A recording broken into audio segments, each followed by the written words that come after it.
It's Friday, my dudes.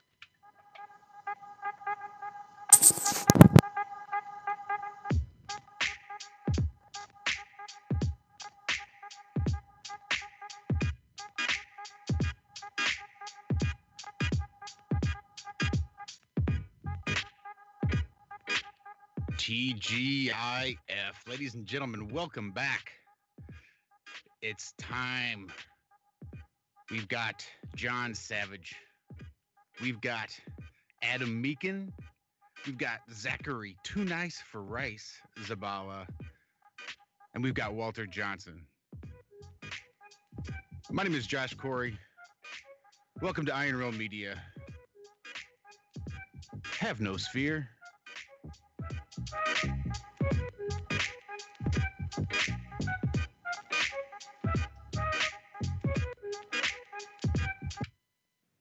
All right, well that'll end it pretty quick. That's not what it's supposed to do. It's supposed to fade out, but I guess we'll go with a hard break, a hard ending right there. Awesome. Well, welcome. It's Friday. I am spacey as can be. I don't know. I've been goofy since this morning. I didn't want to wake up at 3 a.m. I didn't want to wake up at 3:30 a.m. after I should have been awake for 30 minutes already. Uh, and ever since then, I've just been sort of stumbling around. But I am here and I'm excited. We've got an awesome show. We've got a guest coming on that we were supposed to have had probably 2 years ago, but just for one reason or another, we've never actually had on. Thought we had him on once, but we didn't. That's about as close as we ever got. We have Mr. Jimmy Brown coming on finally here on the Realm. So I think that's going to be an awesome show. Lots of cool discussions up ahead. But first, let's just say hello to everybody. Let's just jump right in. Mr. Savage, how are you feeling? Glad to have you back with us this week. Yeah, thanks, Josh. Yeah, feeling a bit better. Still a bit ropey, but yeah, looking forward to the show. I might not be saying as much as I usually do. Uh-huh. Yeah, It I can't wouldn't. be a bad thing. I'm not going to put any money on it. Mr. Adam Meakin, how was your week, sir? It's been a busy one, mate. Back in the slave role, but yep, looking forward to tonight. Been not sure what was going off. Walt's pulled, like you said, a cracking guest who I know I asked a while back, long time ago. Would he come on? And someone I listen to regularly. So looking forward to chatting with Jamie. So yeah, but other than that, mate, finished the patio. Patio's done. Been doing a bit more digging in the garden, something I was extolling the virtues. You know, when you're stuck in indoors all day, it's fantastic. Spend a couple of days just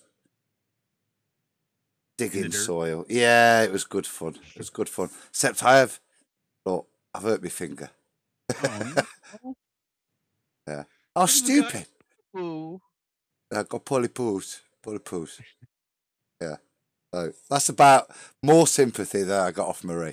So thanks, Josh. We'll see.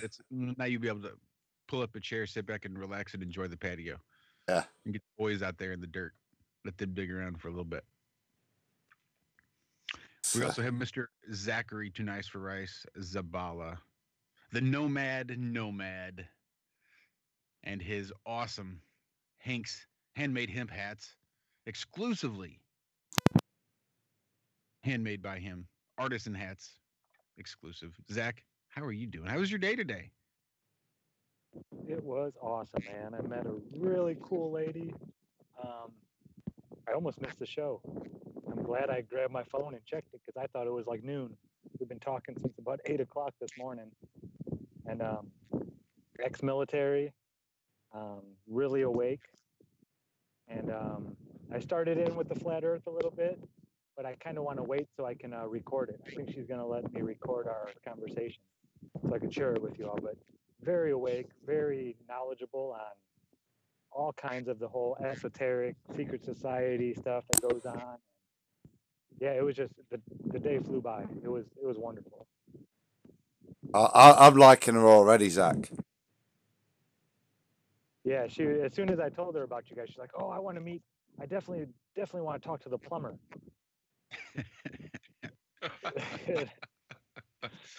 I was like, okay. Well, I was thinking maybe we can set something up for later on or this weekend or next week. She really wants to just pick all your brains, really. Sounds a bit like a But tell title her from about The all you've done. Matrix, don't you reckon? The plumber. Yeah. Plumber.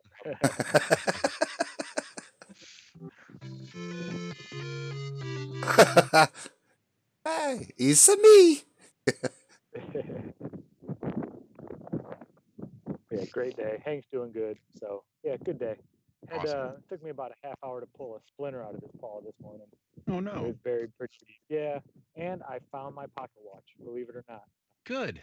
I thought maybe It you is my pocket watch. he hit it. Yep. What a little bitch. So yeah, so it was a great day, really good one. Awesome. I'm glad to hear it. I'm glad you found that pocket watch. Good deal. And finally, we have one Mr. Walter Johnson. Walt, I'm sure you stayed up all day long.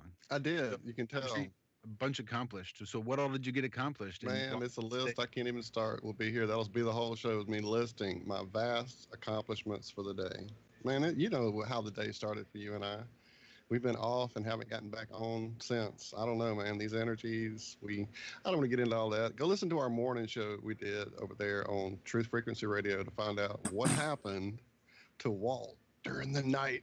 Dun, dun, dun. See, there you go. Some little enticement to get you all over there and check out our TFR show that Zach and Josh and I do Tuesdays and Fridays. Too early for anybody really to possibly be listening, but we're there doing it. Yeah, I'm ready for today, though. I'm excited to have Jamie on. He's been with us in chat forever. We've watched his show forever. And like you said, there's so many people that we feel like they've been around for so long, they just feel like they've been on the show, but he never actually has. So let's make that happen today for damn sure. Let's do. And I do highly recommend everybody head on over to tfrlive.com. Scroll down until you find the Ironworkers with that bald-headed ugly dude on the picture, and just click on it and find today's show and give it a listen. You've been weighing heavy on my mind, Walter. Yeah, you can only go that hard for so long. I'm just gonna say that you need to find a way to take a break and relax and sort of regroup and re-energize. And that's exactly the thoughts I've been having about the whole situation. That I've been, I've been protecting a lot of people for a long time, and I just need to gather my energy back in and deal with myself for a bit. I have to be a little selfish. I hate being that way sometimes, but yeah, it definitely, it's been an interesting few days for sure. So, well, we're glad you're here. Glad you're with us, and glad you survived the night last night. I'm here for another day. That's what matters. So, for sure. Well, I saw Jamie pop up on the Skype, and now I see he's over here in chat. So I'm trying to find him, get him in the call here in a minute after we kind of settle the dust from our introductions. But if you are there in our live chat, just hop back over to Skype, Jamie, when you get a second, and I'll get you in this call with us. Well, Josh, how was the rest of your day, my friend? Well, now that I'm sitting down here, it feels like it never existed. It feels like I didn't have a day. It feels like it's about 4:15 in the morning and we just started TFR. I'm still a little sleepy. My eyes are kind of heavy. My brain's still not quite firing on all cylinders. And I'm just trying to slurp and burp as much coffee as I can, as quick as I can. Definitely a temporal time slipping, almost vibrational shifting feeling to some of whatever's going on. And it's not just, it feels like just a bunch of everything, like the noises we were listening to this morning that are from the Antarctica ice and all that. It just all feels like there's a lot of energy directed at us. They're about to fire this 5G thing up on us. The time of year that we're in, quickly approaching the 23rd. You just pick it. It just, so let's change that vibration. Let's do that today, right here. Let's break clear of the fear. Break clear of the fear. And have no sphere. And have no sphere. Thank you, sir. Yeah, we definitely need to change the energy. We need to do something. I felt right. it quite intense today, guys. You know, I feel like I've had like 5 days today. Do you know what I mean? Like, Exactly. I was trying to figured it listen out. to you guys on the show this morning, as I always do, and that seems like a week ago. It's just every bit of today has been like intense. I don't know about for you, but yeah, I say back into the routine is what I put it down to. But feel better not being alone. Well, I've done sod all today, so Get I out, don't know what you're on savage. about. So Well, are we? You're convalescing, John. That's understandable. I am. That's my excuse anyway. So, are we about to say something, Adam? I'm saying what we're doing with Jamie then? Is Jamie said he wants to I'm come working in, on it. or Even as we speak, I've popped him into the call and it's ringing, so cool? he should be here momentarily. And I don't even know what he actually does his broadcasts across on his show. He may not use Skype. It may be new to him. I know Scott, this morning he had he's kind of a Hangouts. Yeah, there you go. So think he it even could be a said- new beast going from Hangouts to Skype can be a transition for anybody. We all can attest to that. Yeah, the way I understood it was he used Hangouts exclusively. And the next thing I knew, he was calling you this morning on Skype. So I assume he got Skype special for tonight. I think he did because I told him in the email that we did Skype just for the ease of no sniping or whatever. And so it could be that, I see it ringing away and I see he's active, but we're not there yet. We're going to get it, though. We will get it. And hopefully it won't be some baller troll pretending to be him. No, I spoke to him. I saw his face. It was really Jamie. And there's some great, amazing CGI of him floating around out there. Somebody's joined. Somebody's here. It looks like. Now, just to help you, Jamie, if you're on a phone, your buttons are somewhere on the screen for the mic and the camera. Don't hit that red button, it'll hang you up. If you're on a computer, those buttons are at the bottom of the screen. You just got to mouse across them. And I don't know, other than that, you're on your own, friend.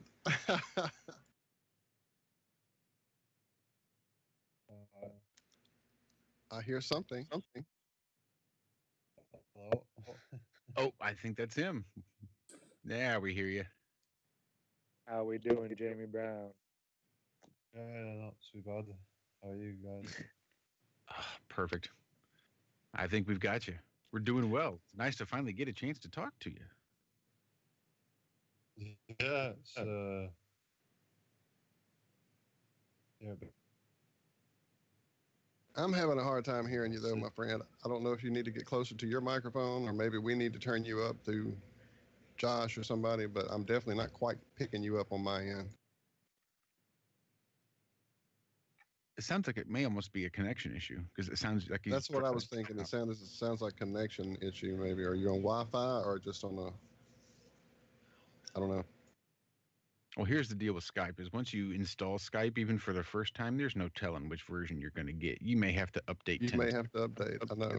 Even though we were talking this morning, we talked just fine. I keep hearing echoes in my ear when I take my mute off, so I think there might be some kind of electronic dust trying to settle from Jamie getting in here, maybe. That may very well be the case too. That's pretty typical, especially for Skype.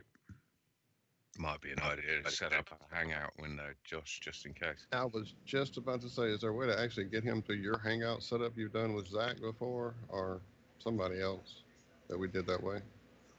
Absolutely. Welcome, Jamie, by the way, if you can hear us.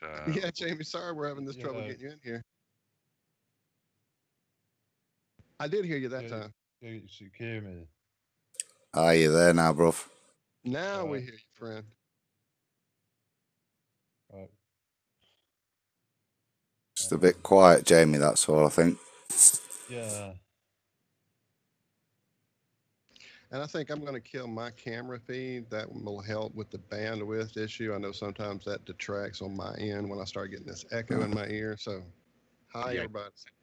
Bye, everybody. Yeah, I don't see anybody's camera feed. I only saw mine. That's why I turned mine off.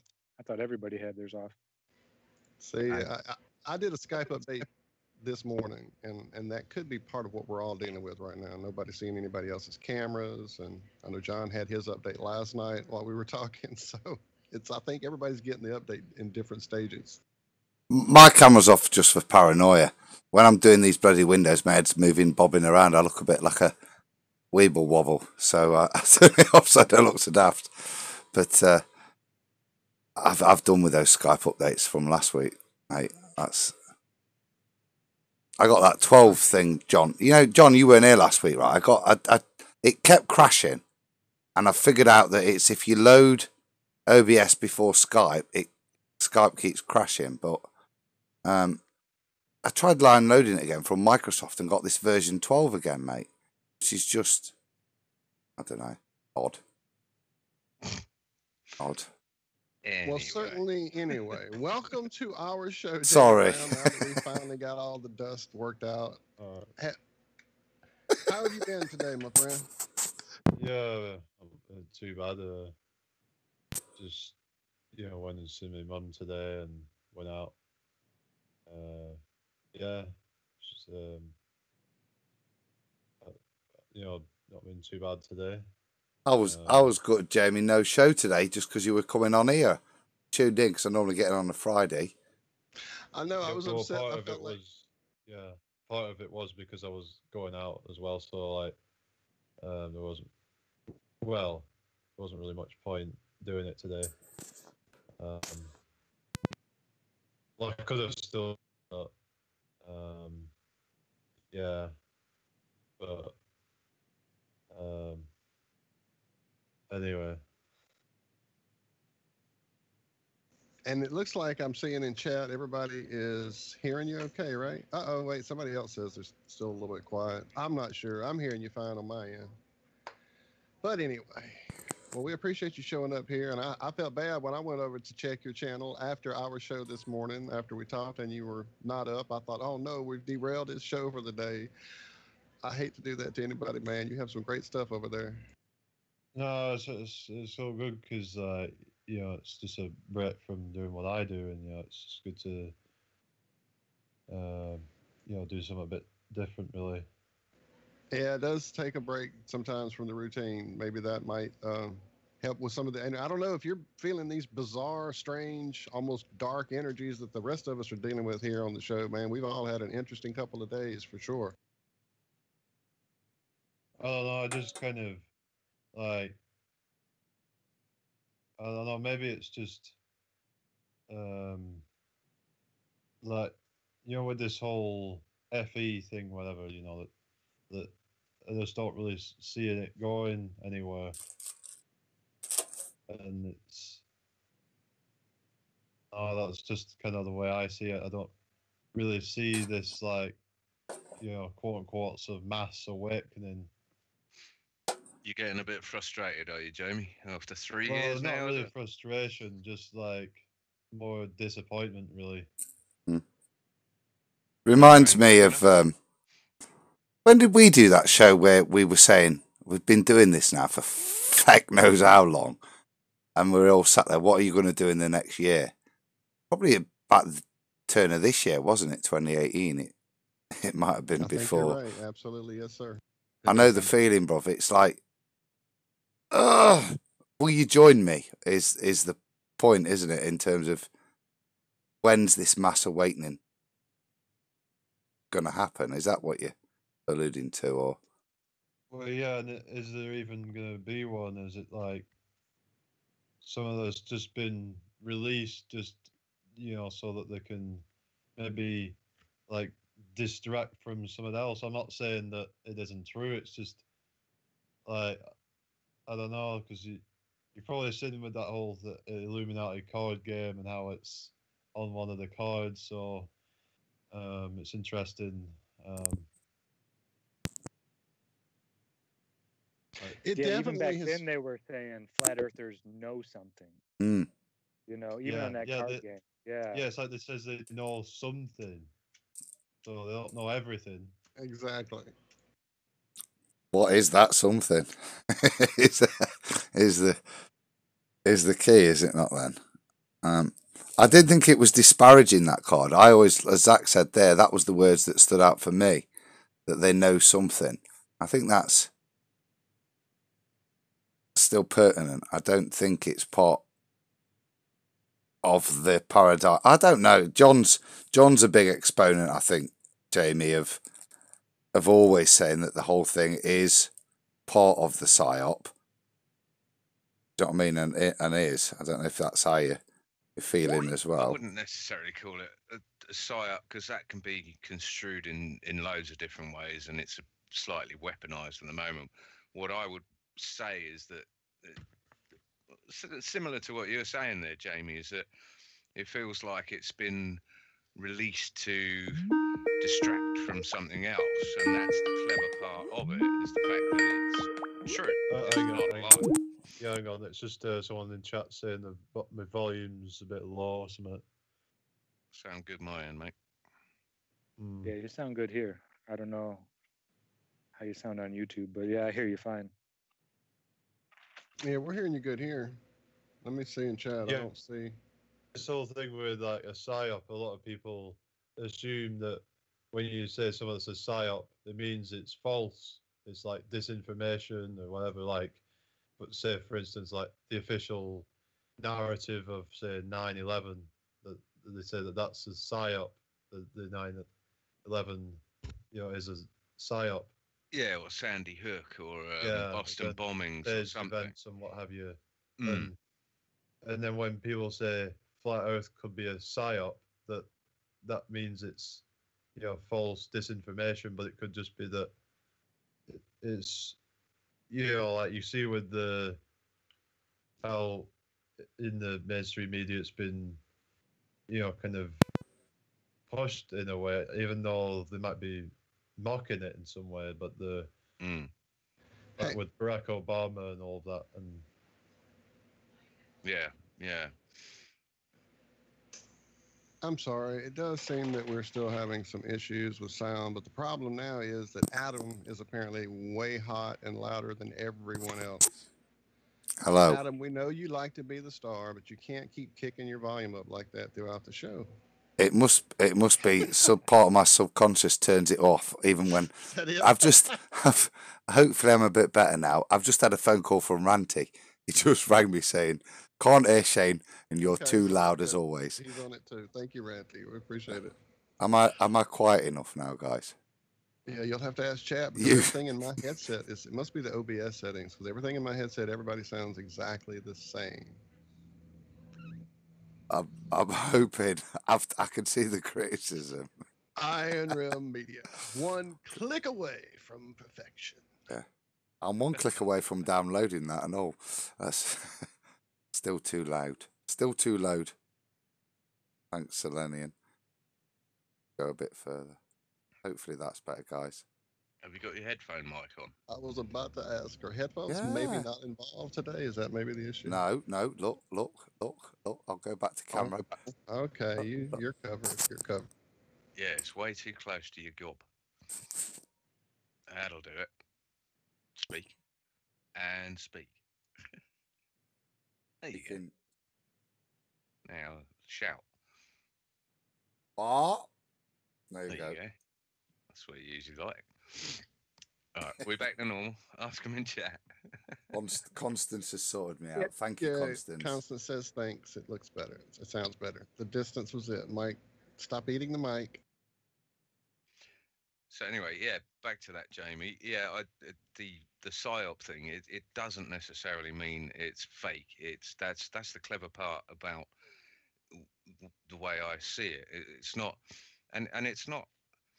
It is what it's called. It's a psychological operation. So to release a bit of monumentous information, or to leak a bit of monumentous information into the greater psyche, is or could be a psychological operation in itself. I mean, to me, in its simplest form, it's divide and conquer. Quite quite clearly for the last 3 years. Well, yeah, because you see it in all these like quote unquote debates where like you see yeah, like this whole sort of divide going on where it's like, you know, people are like choosing a stance and then defending that stance and then getting triggered when someone else brings something that might, you know, like oppose that. So I'm at this point where I'm like, you know, it really doesn't bother me like what the truth is. I just want to know what the truth is, and like as far as I can tell, it, you know, it's flat and it's stationary. I mean, like it's. Well, it's not just divide and conquer, is it? I mean, I've never seen another topic or subject that provokes such anger, hatred, Yeah. blood It's like even- boiling. Yeah, I even think like that religious topic stuff like Everybody hold that thought. Everybody in chat just keeps talking about the sound levels. I don't know what's going on. Apparently, the problem was we were all too low and Adam was just right. Although we were being told Adam was too loud. But Good to apparently, know I'm everyone is just still right. too quiet. Josh and I and Jamie are not being heard hardly at all. Everybody is saying the vocals are not being heard. So I think it's still something in OBS because to me, I hear everybody equally in my headset through Skype alone. It's got to be OBS settings. My bad. I just didn't want to keep talking about all these great topics and nobody's actually hearing it. I've cranked Don't you worry, up to mate, full I'm now, recording guys.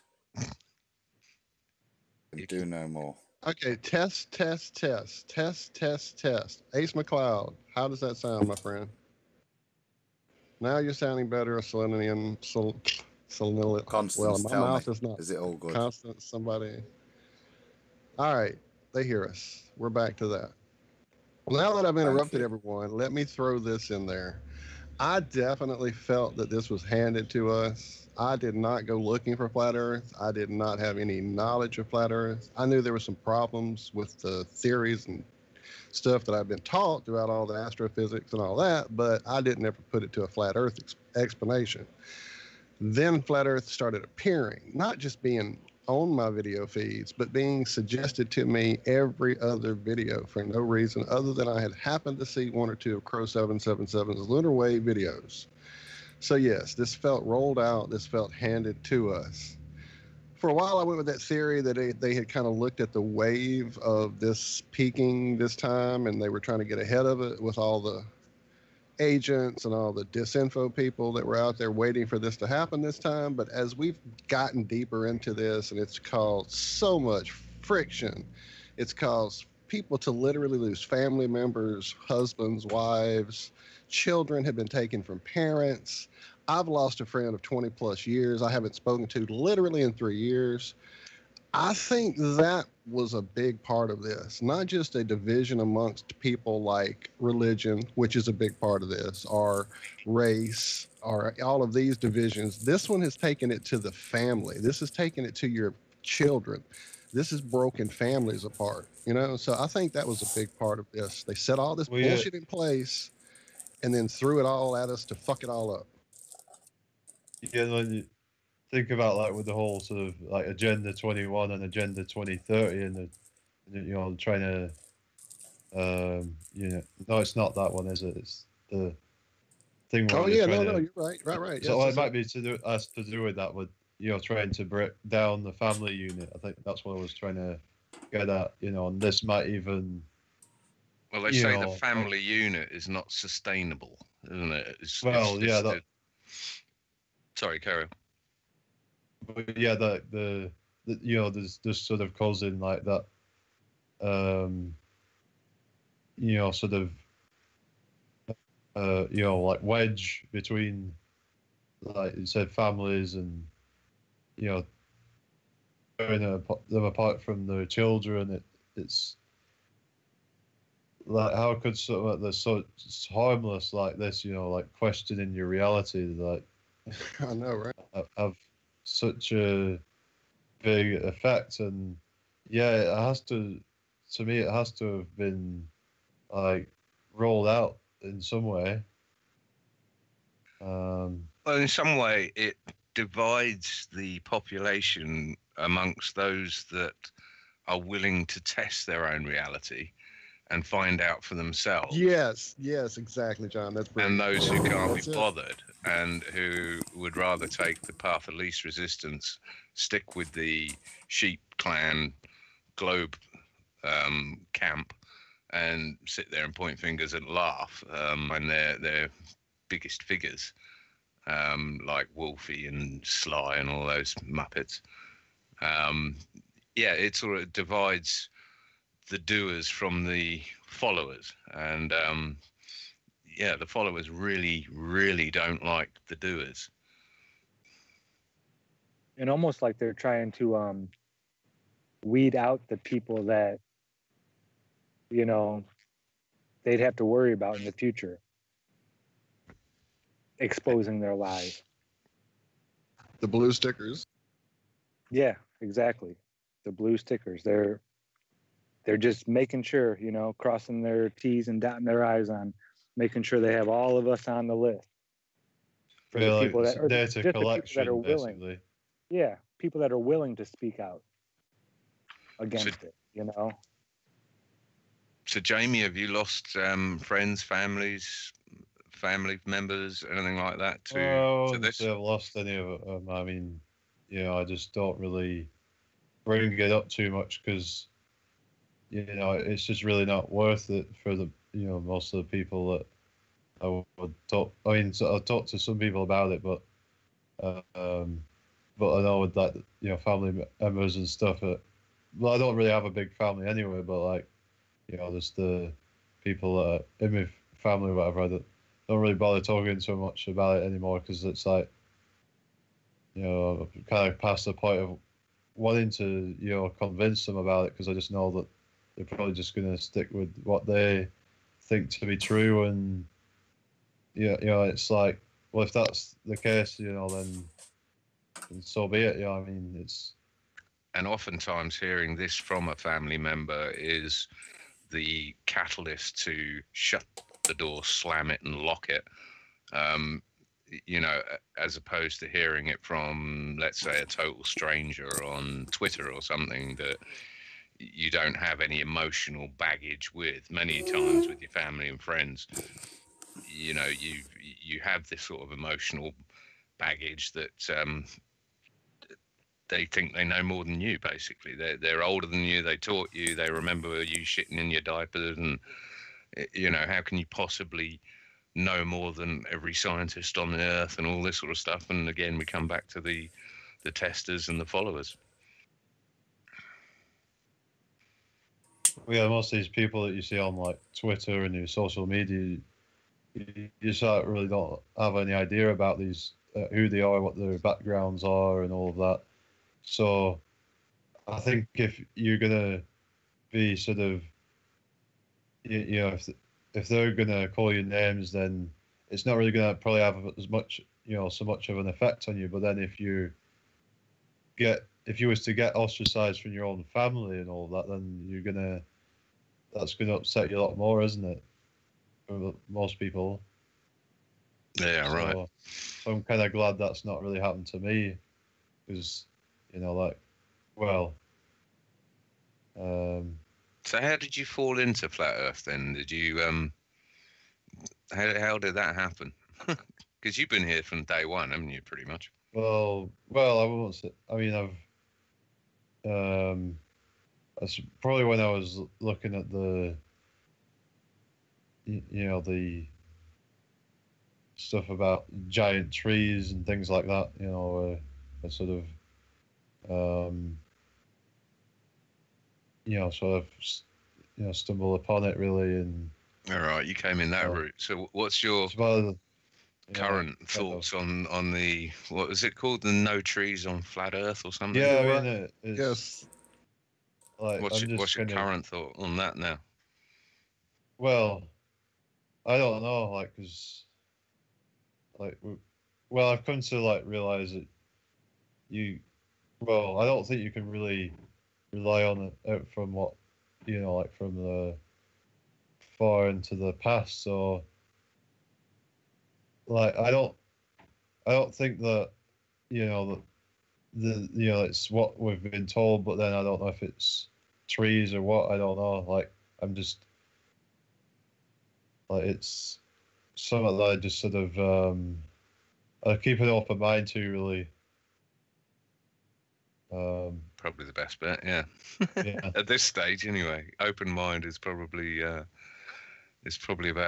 as good as we can get, isn't it? So have you taken that to the next step, Jamie? Who cut down the trees? Have you looked at all the giant stuff, the Titan stuff? I've seen bits on it, like, yeah, I mean, I've seen a few bits on it. I mean, I'd have to look, more into some of this stuff, but like, I've seen like bits on the Titans, but yeah, like it's all interesting. I'm Oh. not so into the Titans idea. I don't know. Like, I mean, it does seem a bit kind of. When I saw like, the big giant vagina cave, I knew you were going to say that again. yeah, Okay, I look, kind of started to think, hello. there were giants in the earth in those days. That's all I'm going to say, and I'm going to stop there. Not going in that earth. In I the think- earth. No, Exactly. just funny you should say that. That's the translation. I hit a tweet earlier. I think it was yesterday. Shit, I can't remember who it was. Oh, it was the guy. Oh crap. He was on Jaws, the main guy in Jaws. He's gone all. No, it wasn't him. I'll get back to you. Jaws? Roy Scheider? Wait, I'm confused. What did you just say? Schneider. Roy Scheider? Yes. Is he? So what's he doing? No, I'm getting all confused. I was much It's happier okay. on a track of giant cave vaginas. Okay, I'll go and check. just look it up so I don't sound completely lunatic. Mate, But as far as the giant thing, I've really dug into Mud Fossil University, and this guy is going further than just, oh, look, that mountain kind of looks like a person. He's done like X-ray, magnetic resonance. I mean, he's done things and found inner structures to these things that does not make sense in any geological way, period. That's all I'm saying. I've gone a lot deeper than just I'm standing in a vagina cave. like I said, I struggle with the that kind of geology stuff, and even to the point where Roger knows you have his to stuff. question. Oh, look. Thank you, Melanie. Melanie knows. Yes, Melanie. Hell yeah. Shout out to Roger Mud Fossil. We need to get him on here one day. That would be awesome. Just to see what more he could let us know about this. Because I think the whole giant thing is one of the things they're trying to distract us from. I think that's totally true, Walt. The thing I just want to finish on is that I totally agree in, like, if you look at the Devil's Mountain and stuff, that you can see, and the Giant's Causeway, you can see the nonsensical geological explanations for that.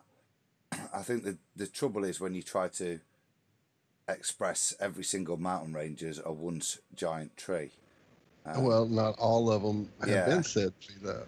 But the ones I've looked at that have the cell structure, and again, I was a biology major. That was my thing. And seeing these cellular structures replicated gigantically does not make sense. It's just too much of a coincidence for me.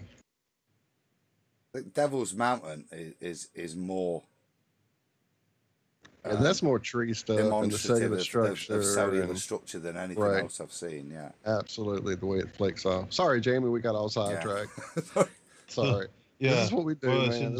Anything... But yeah, I do kind of agree like that. Yeah, it does like seem a bit like much to kind of like extrapolate and say that every single mountain is a broken tree.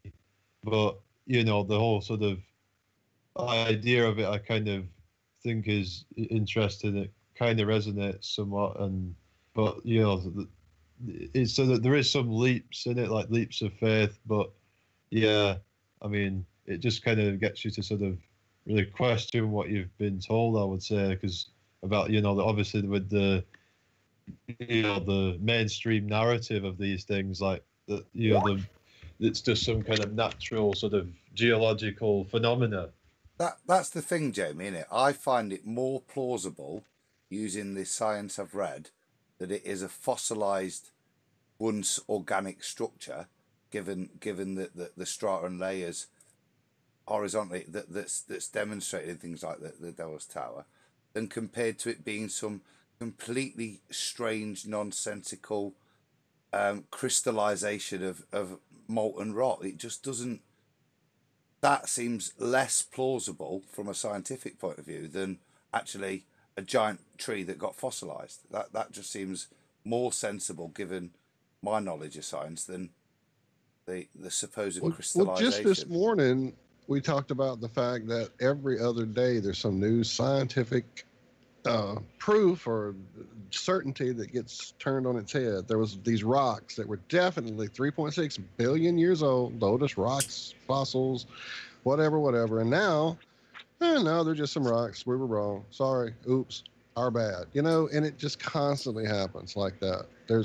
We've all heard the joke that carbon dating has turned into. And yes, things have half-lives. I'm assuming. I don't know. Again, there's more of that. That's what I was told. So who knows anymore? Half-lives, mate, take the piss. Okay, because see, that's why I said that.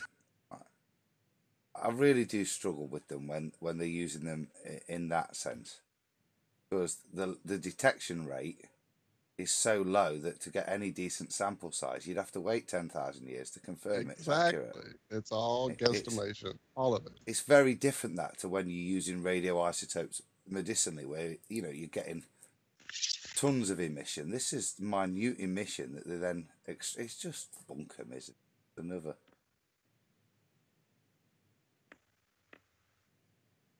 Nonsense. Yeah, until they can actually measure it for 10,000 years, they don't really know. Because it's not like it's going to do it this little bit, and then it's going to do that little bit for that amount of time forever. We don't know that. It could hit a certain point, then speed up or slow down greatly. We just don't know.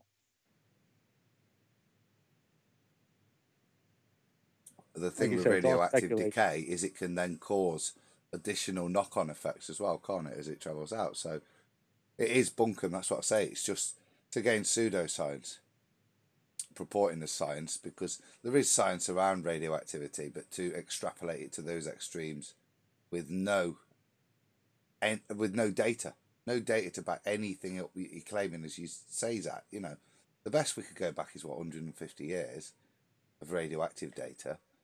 So even that, in the geologic timescales that they're talking about, is non-applicable for any confidence in. It's akin to weighing the earth with your lead balls in your shed. James Brown. No, God, I can't even get it right there, can I? Here we go. His name was James Woods. Right? Similar to the guy I was thinking of. James Brown? No, James Woods. All these words, you got Jamie Brown as well. It's not doing John's age any good, is it? He said he put a tweet out. He's the guy. Does anyone know who James Woods is? Actor. Oh yeah, I have him on Twitter. I'm sorry, I'm distracted with something behind the scenes. Some behind the scenes production is happening live even as we speak. That's all right. I'm used to it. Supposedly a genius. Isn't James Wood? Doesn't he have like a 170 IQ? Yeah, he has a huge IQ. Yeah, and he's definitely on a different rant every other day on Twitter. Sorry. I see him in the same sort of ballpark as Anthony Bourdain. And he's he's incredibly anti-Hillary for some strange reason. I can't work that one out, but he got a death wish. But one thing he said was One thing on which we all agree, Trump is the greatest meme generator in Earth. And I thought, in Earth, that's an interesting one. But yeah, that was my brain fart I had there. Anyway, carry on. I lost you all. No, we're still No, here. still No, we're here again. I'm doing production behind the scenes with Your someone. sideways Thank you so much, brain Auntie. fart again, savage. But yeah, you definitely threw us all sideways, John. Well, Walt, glad you're not going you to be said talking. I'm glad in you're not going to be talking much today. You quote the Bible at me. I know. Well, There I mean, were that's- giants in the earth at Men that. over now. There you Men go. over now. See, and Men then over now. Anyway, that's just that was always one of my favorite things back in the day when I would throw that quote around. Well, I've got a question for the guest. That was before I even knew about the giants. That was only when I was into the UFO, Nephilim, fallen angels, whatever area of that whole. that struck me more Hollow Earth when I was sort of researching Hollow Earth. That's what I actually India. put it to, that they were living down there, not that they were part of the earth. Anyway, Jamie, what do you want to talk about? Yeah, Shut what do us you up. think, Jamie?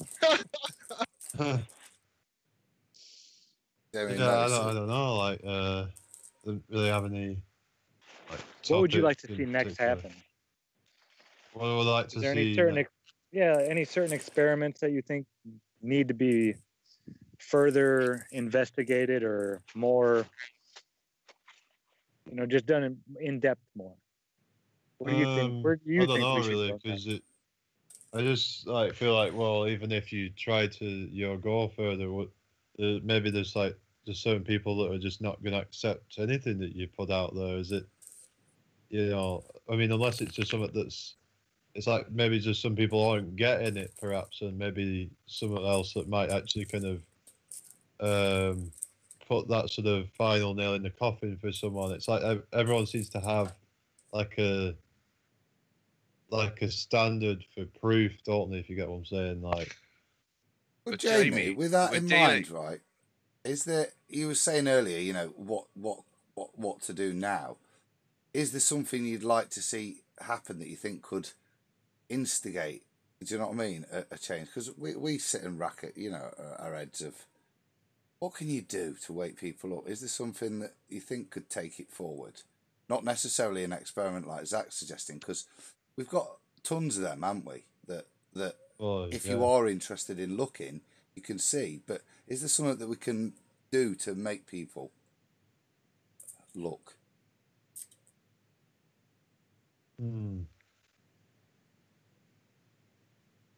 I don't know. I don't want to met people look. I mean, it's really up to them. But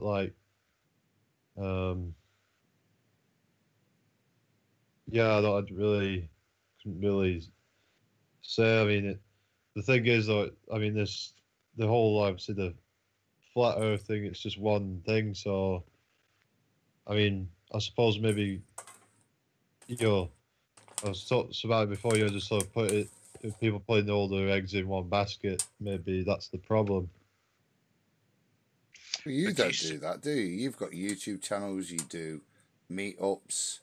Yeah, I mean, like, as in it's not just the shape of the Earth. There's other aspects as well, like the other things that that I think that were being fed false information about. So it's that you get these sort of splintered groups who are sort of focusing on one thing. Well, that to me is just all part of that sort of, like just keeping everyone in like their separate groups to sort of, so then it's not as strong then, is it? It's not as like. I think there's two know. types to that, Jamie, isn't there? There's the kind of groups where we're in adamant groups about whether it's a Pac-Man model, it's a AE model or whatever. But then there's also the kind of groups that you're starting to see develop now, which are more specialists in certain fields, and not just flat Earth, but like with Martin Leakey and mud flood stuff, offshoots there. Do you know what I mean? Yeah. We're not separate, but we are actually researching on in different areas, but we're all still part of the same collective. Yeah, I mean, as in like a broader in terms of like the conspiracies and stuff like that. For instance, you might get your chemtrail people and all that, where that's what they're focused on, and they're totally separate from the other groups. And I don't know, like I think like most people are like they don't think like the government is gonna like is really sort of has our best interest at heart, so I think maybe trying to get people to sort of agree on at least that one thing, and sort of trying to sort of do something better than this sort of like thing that we're in currently, where it's all just a sort of dog eat dog kind of situation. Do you think you've got that opinion because that's what generally happens on your shows? What are you saying? Well, I mean, it's a contentious debate show, isn't it? So you're going to get to see the worst aspect of it. Like Nathan Oakley's shows, it's the tip of the spear. So is it not surprising that you're sort of feeling this sort of way? I'd say Jamie's is nothing like Nathan's. It's a lot more. No, chill. it's not quite as. It's usually pretty chill.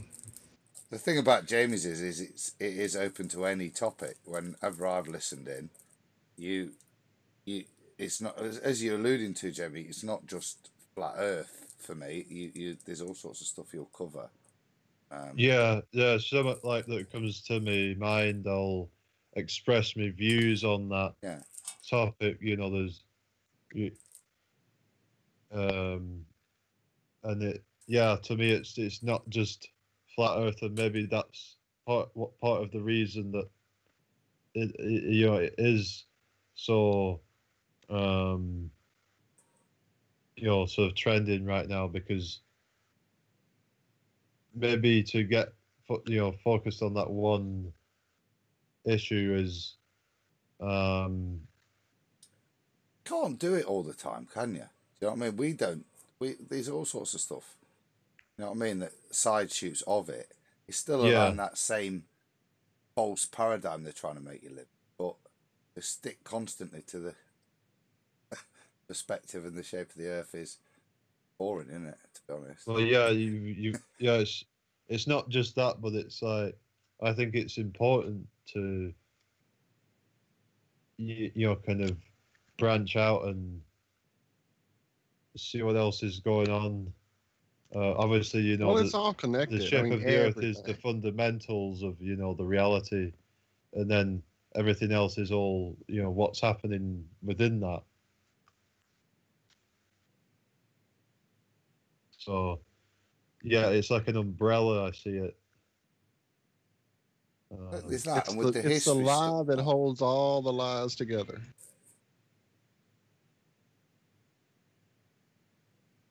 I think in terms of waking people up, for some people, they've come to this sort of topic, but they're still not maybe seeing the bigger picture, like that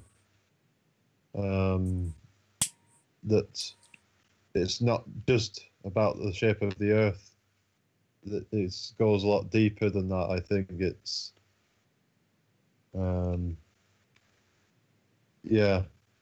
like the it's like most things I think are just like there's somewhat up with it, I find nowadays. But it's not just the shape of the Earth, is it, Jamie? I mean, it's the consequences of the shape of the Earth and what the consequences that brings with it. Well, yeah, I it's mean, the implications. Yeah, yeah. I mean, and you do you see or recognize the fact that what you're dealing with most of these ball Earth believers is religion. I mean, it is literally belief on their part. So to try and change a religious person, a ball believing religious person, it doesn't matter what experiments it show. just reminds me of that saying, you can lead a horse to water, but you can't make it drink. That's right. And that's to me is what's happening with, and you've just got to accept it. And I think, maybe some people get disheartened because they can't maybe convince their friend or their family or whatever of it, and it's best to just sort of accept that they're not gonna, and it's like I said, be not focus on that one thing, and maybe you can get them on something else. Maybe you can get them to see the stuff about the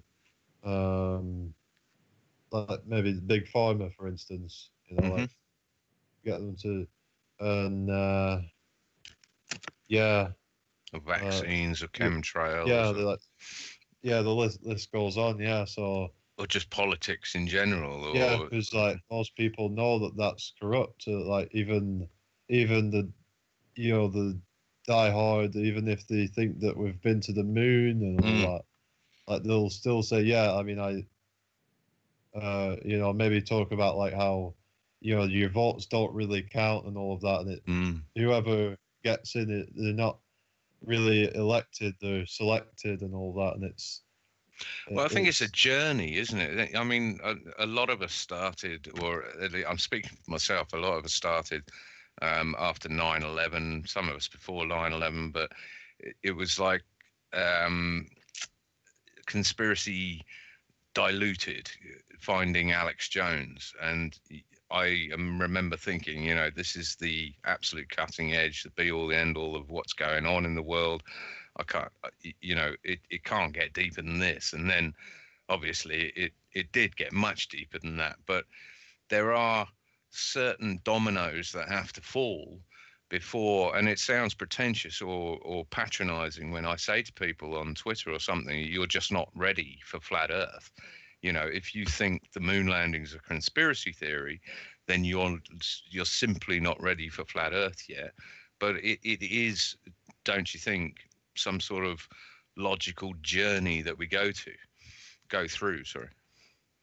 Yeah, sort of like you would go through all the quote unquote like rabbit holes.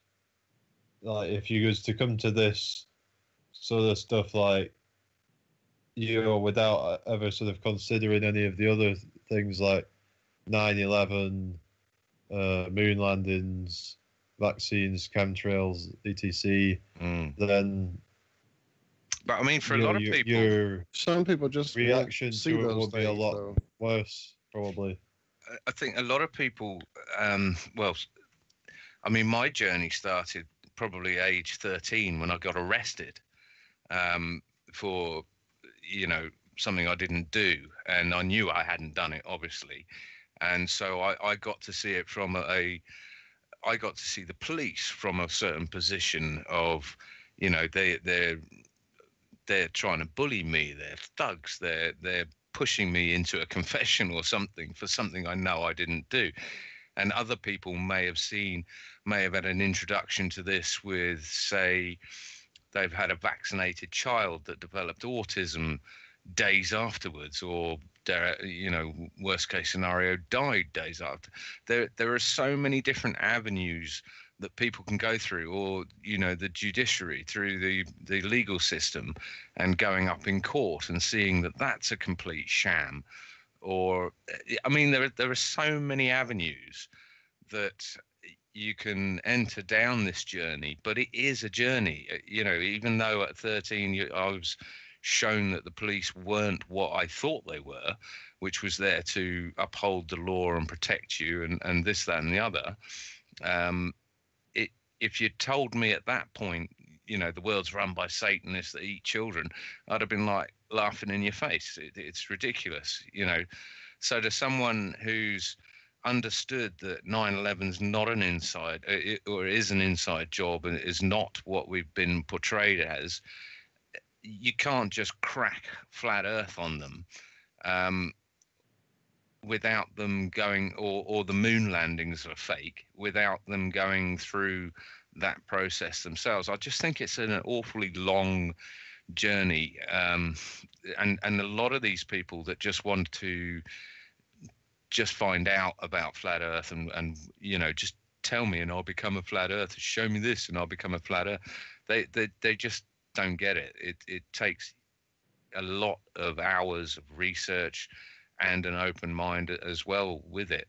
Have you seen any spectacular sort of turnarounds on your show of people that came in as Ball Earth proponents and are now not Ball Earth proponents? Honestly, I don't really think so. But, I mean, I've not done any that I've seen in the chat, but you never know because you see that with how many people actually watch and people who watch afterwards as well. So you never know who is actually watching and what they're actually thinking. Yeah, that's true.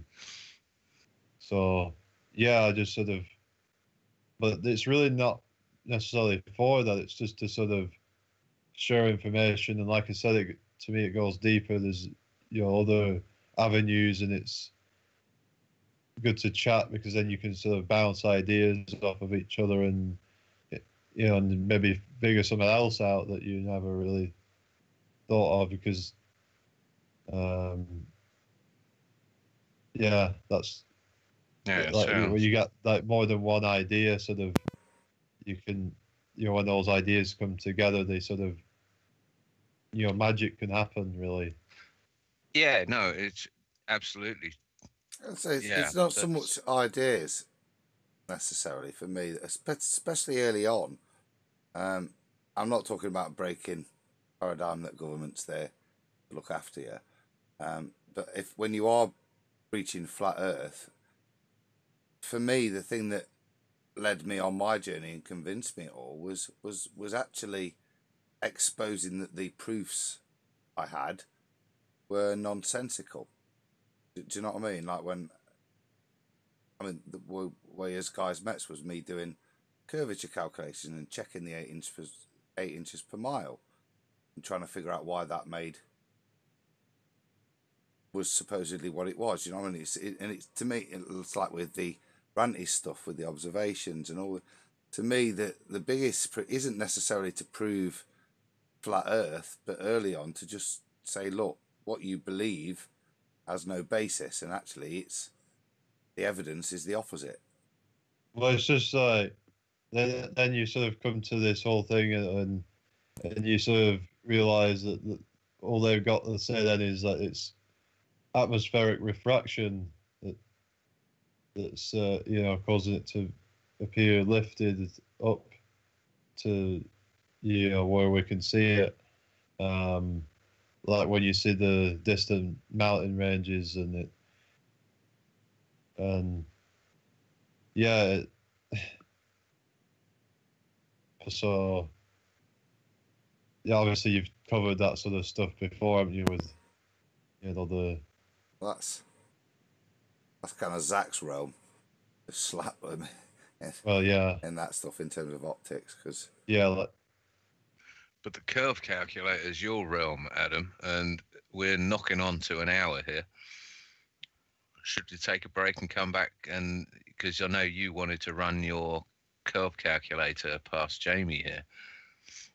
Yeah, I mean that to me was one of the things I did to disprove it, to confirm that actually the curvature, which at only the supposed 8 inches, actually once you do start to extrapolate it, how severe it was.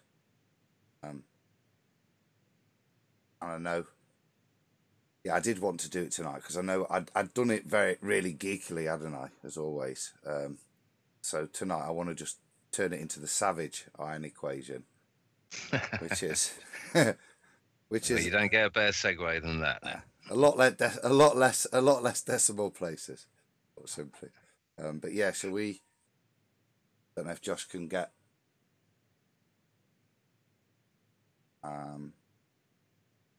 bit of gravity there, lined Josh? up. Otherwise, you guys won't hear it, and then I'll get told off. Josh, are you there, sir? Did he sneak away on us? I think he's done a runner, hasn't he? He might not be back I from know. pickup. I know on some Fridays he does have to go pick his son up or take his son to work, and I just may have missed the message. I was actually kind of lost in doing some things behind the scenes. So thank you so much, Shane. I appreciate it. I was still paying attention and trying to jump in, but I didn't want to interrupt John. So definitely, I'm just giving you shit, man.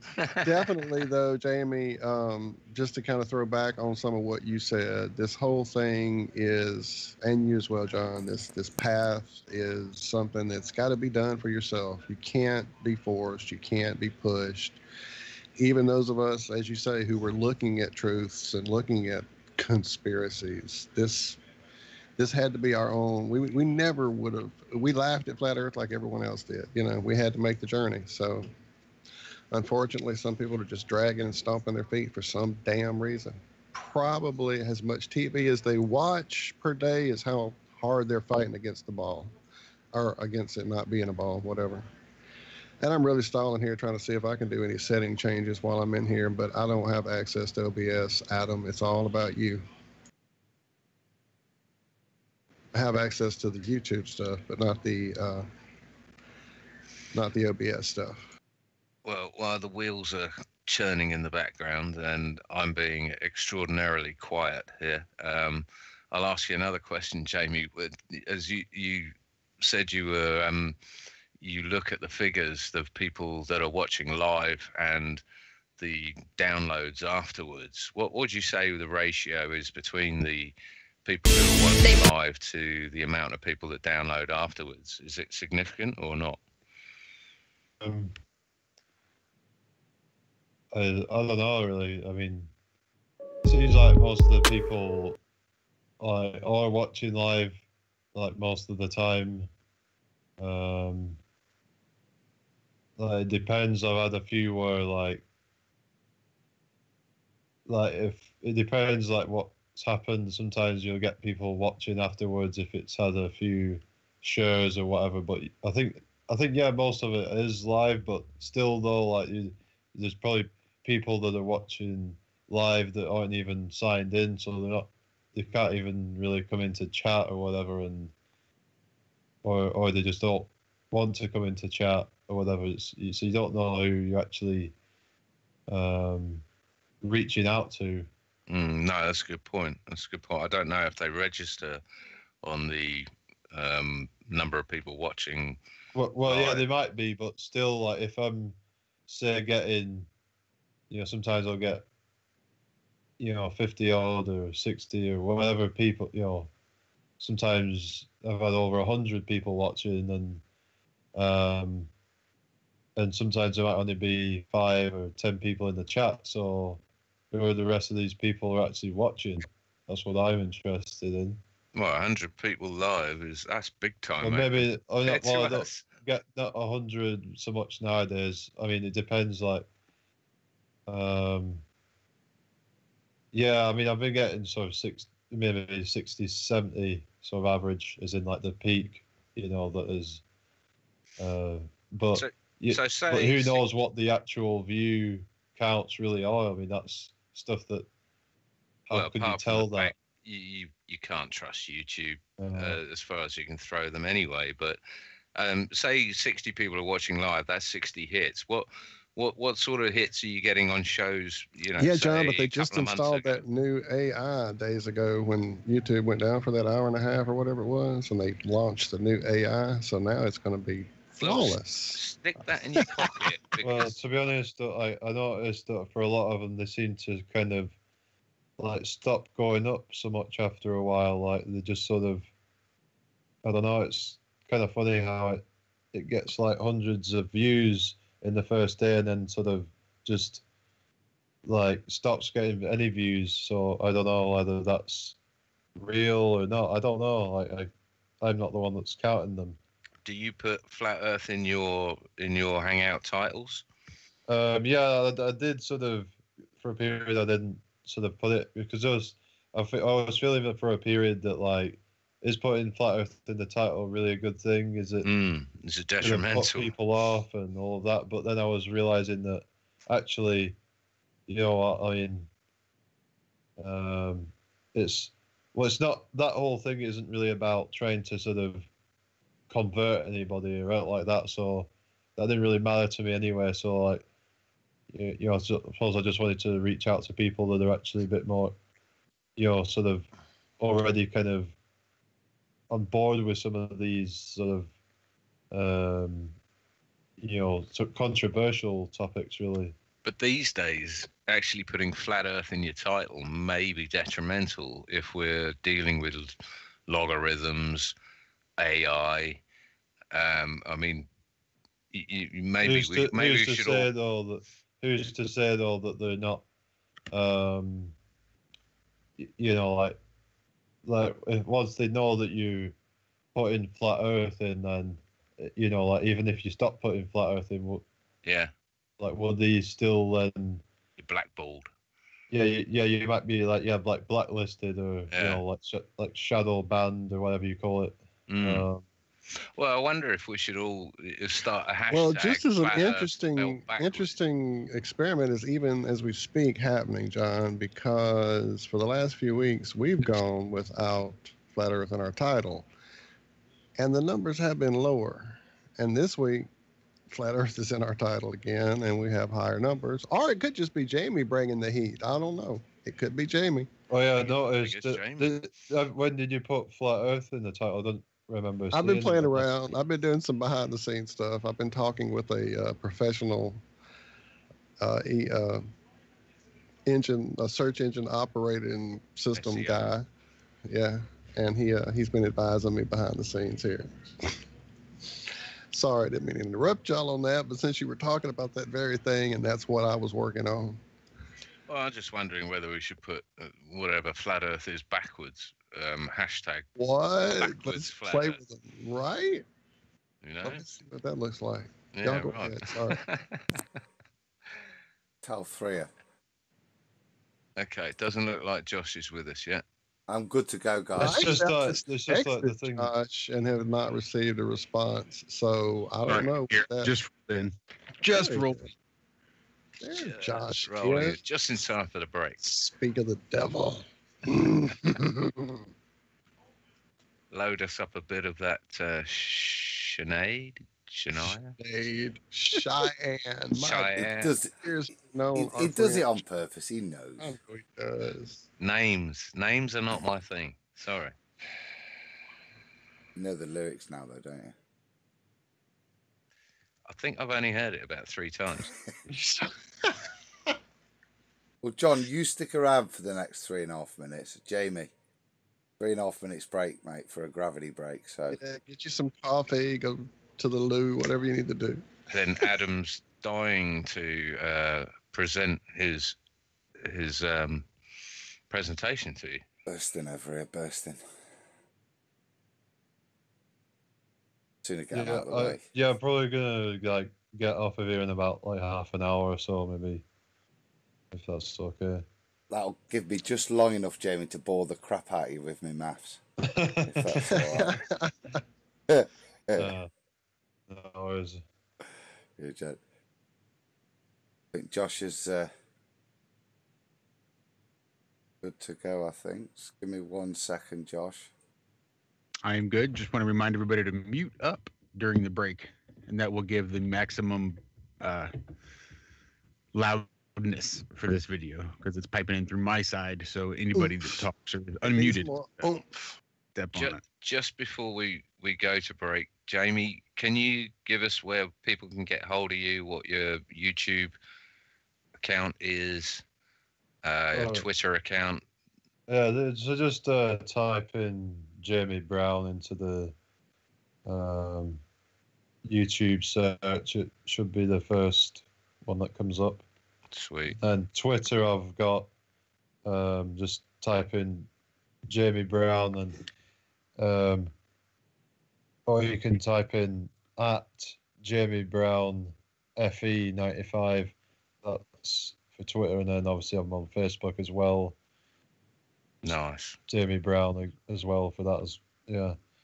And are you going or any part of the Bristol meetup that's happening shortly? Say that again.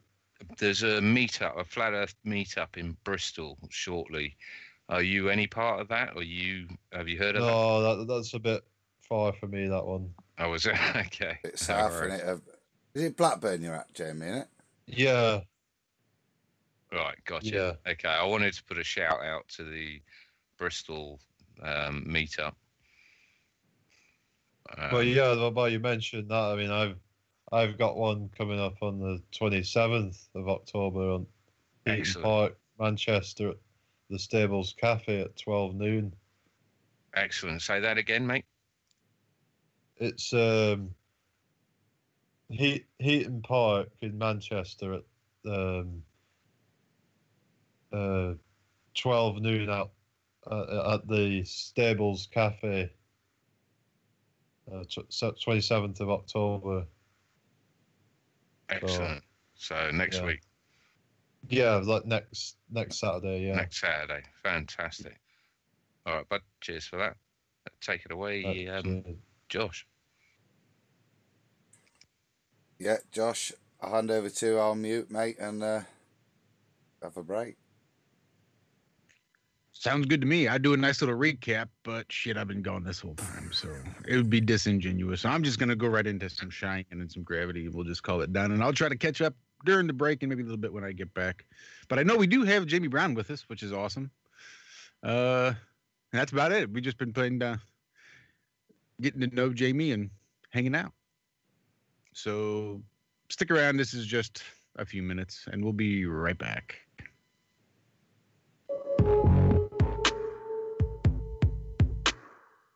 We're up pretty high, our heads are almost in the clouds, and they're Very hot, very hot, very hot. chained to the ground with their chains of misery. They've got a hold of me. They won't let go of me. Let go of me. They might have gravity on their side, but something's pulling us high. Got the potential to fly. Don't let them be what holds you back from this one incredible chance. They're lucky to have had a glance at you while you defy gravity. They can be cruel and mean and a huge pain. Our heads are in the clouds now. Don't let them make it rain. A smile can be the sign they're missing out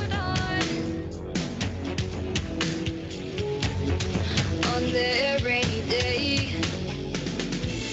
They might have gravity on their side, but something's pulling us high. Got the potential to fly. Don't let them be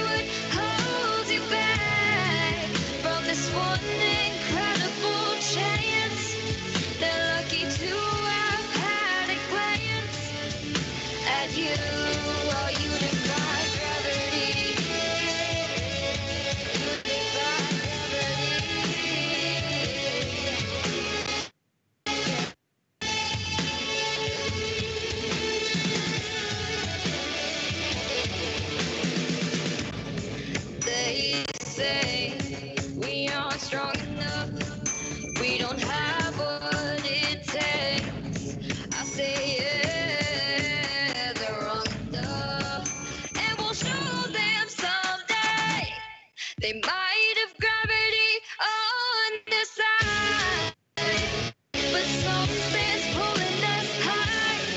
Got the potential to fly. Oh yeah, don't let them be what holds you back from this one incredible chance. They're lucky to have had a glance at you. Oh, you defy gravity. You defy gravity. You defy gravity. Yeah, yeah. At you, oh, you defy gravity.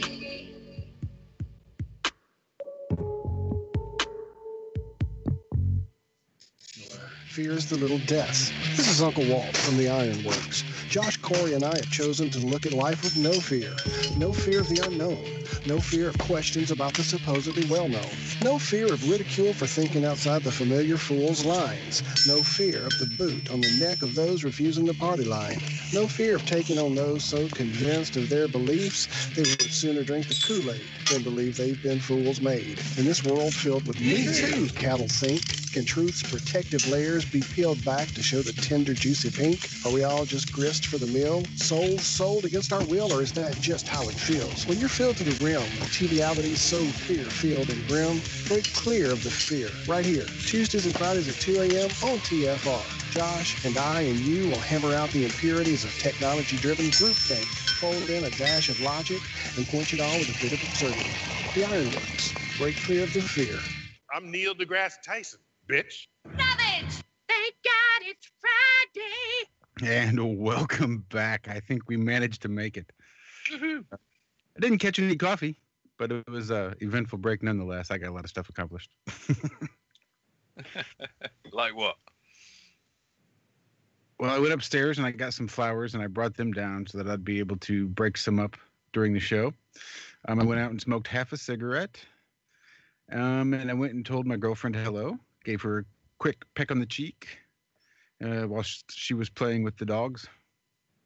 And then almost got coffee, but realized that gravity was going to be wrapping up soon, so hustled my little ass down the stairs so I could get here before it ended. Do you want another break? When are you going to get a coffee percolator down in the dungeon? Well, see, it's funny you say that. My actual drip coffee maker broke a couple weeks ago, so I've been reduced to an actual stovetop coffee percolator, which turns out I think I actually like a little bit better than the drip. Oh, interesting. Not quite as bitey, seems like. Seems it's a little bit smoother going down after you percolate it for a little bit. Well, that's under on top of a flame, is it? Well, no, I have electric, but Electric. Okay. But stovetop, yeah. Yeah. I this week I bought a whistling kettle for my gas stove. New purchased gas stove. And I swear that tea tastes better out of it. I don't know what it is, but yeah. Anyway, everyone back? Hell if I know. I'm just waiting to see the mute signs go off. Hold on. I'm here. Cough. I think that tea kettle is perfect for you, John, because we need to get I'm you. here, guys. Sweet. I am flat smacking someone, kind of. But I think we're going to hold on to this conversation. Can I record this, our conversation? Okay, wonderful. Yeah. Have I'm it back. live on air, Zach. It's a flat smack him live on air. Follow me so I don't get. What does that have to do with John?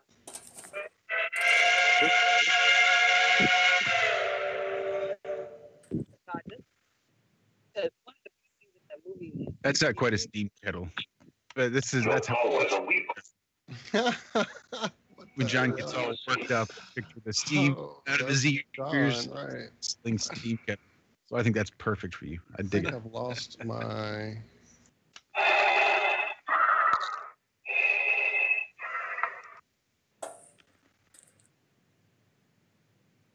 Not me breathing. That's my breathing. No, my kids were throwing out a voice box for Darth Vader, and I rescued it out of the bin. I thought I can use that. You don't know the power of the dark side. So it's just someone to talk to when you're on your own in the. That's right. Yeah, it's So my. I've heard It's my everyone coconut. except Jamie. Is he back yet? Yeah, here, mate. Ah, welcome back, friend. I may have been back late. You may have already said something, so my apologies if so. But we're so glad everyone is out there in chat. I'm not even going to begin to say names because there's a lot. Thank you all for being there. We appreciate it. Share the show. Hit that thumbs up if you haven't yet. You know you should be subscribed already. That little bell thing does something. I don't know what it does. It never works for me, but hopefully it'll work for you. Check it out for sure. Did anybody get a chance to check Globebusters out live last week? I did not. I missed it. Not live, no. Ranty Flat Earth, go back and watch it on the replay because I'm pretty sure they Oh, have. yeah, I've got it in my queue because Ranty was on there. I definitely do. I just haven't watched I wasn't able to watch the live. I was busy. I know he spent probably the first hour just spamming the chat feed, telling everybody to come over here and subscribe to us. Just cracking. Oh, I'm sorry. I have a call. I apologize. One moment. I didn't see that, Josh. Ranty, you're No, a gentleman, no, sir. Very kind. Yeah, they got some big numbers over there. It's probably because they don't do maths presentations like what I'm about to do, Josh. Can I get this out of the way? Yeah, me stop sharing. Jamie can't wait. Look, let me start because Jamie's busting to see this.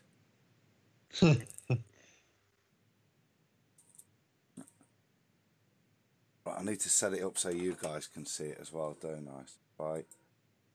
Yes, that would make it considerably easier for us to follow along. I'm good like that.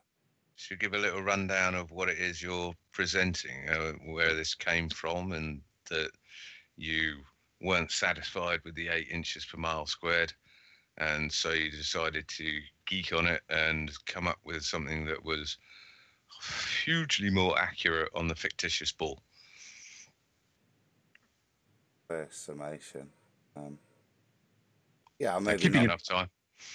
Yeah, Just keeping in mind that it is a fictitious ball. Yeah, I think that's the key to this. Bear with me a second. But we are looking for anyone that can do back-end database or spreadsheet work with presenting a front end where anyone can come along. Like if you looked up Earth curvature calculator, you would hit the top site and it would say how high are you above sea level, how many meters or kilometers or miles are you away from the object, calculate, and it will tell you how much should be hidden. If anyone can do that sort of front end stuff, we've asked this before. I know we don't have a huge cast of listeners, but if anyone can help out with sort of back end, front end, just one page we're looking for on a website that will incorporate Adam's data into a curve calculator. So you're going about the Earth curve calculator, like the ones like that most people use, like it's. So is that based on the 8 inches per mile squared then? Or no, they're generally based on the Pythagorean formula, which if you compare it to the 8 inches per mile squared is almost identical up until the sort of 300 mile mark.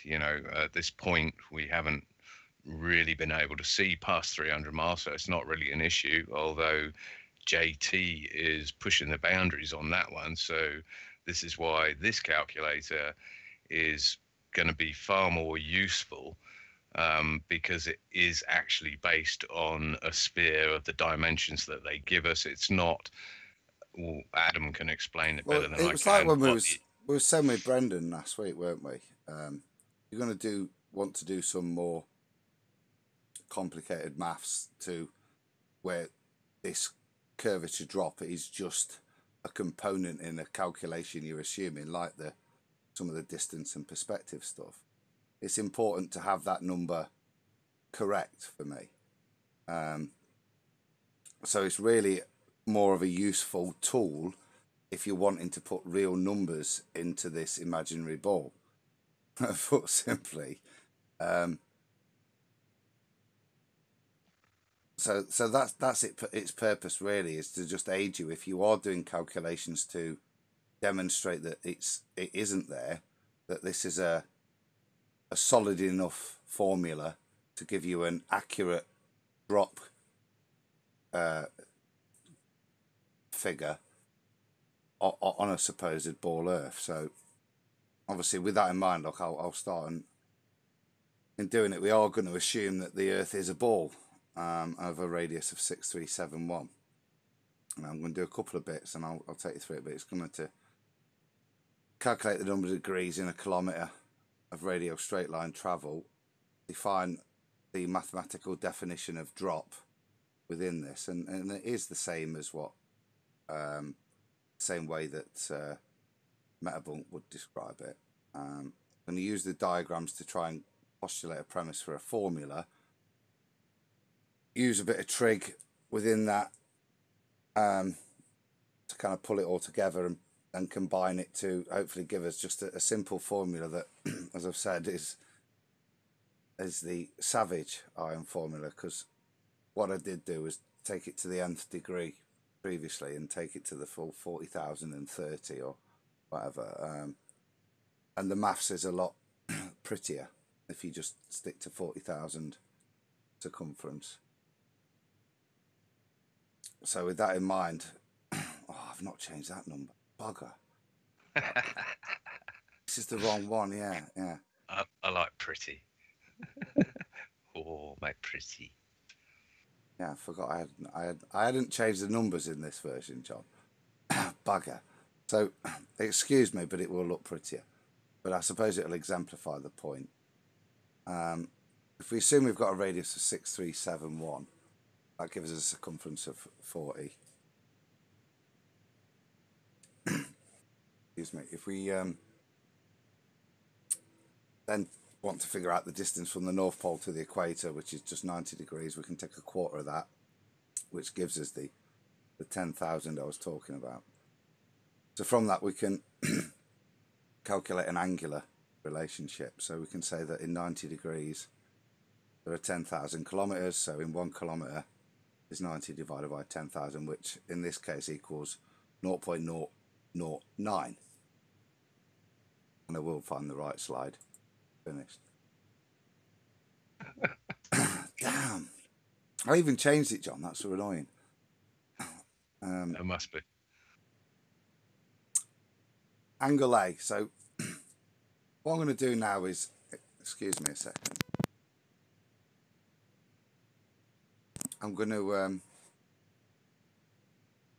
try and work out a relationship between the distance and the angle, so we can just have a simple formula for that. And from the diagram there, you can see that the distance you travel on the circumference of the ball would generate an angle. From that, we know that in 1 kilometer there is 0.009 degrees. We can therefore say that the angle A is equal to the distance that we've travelled multiplied by that 0.009.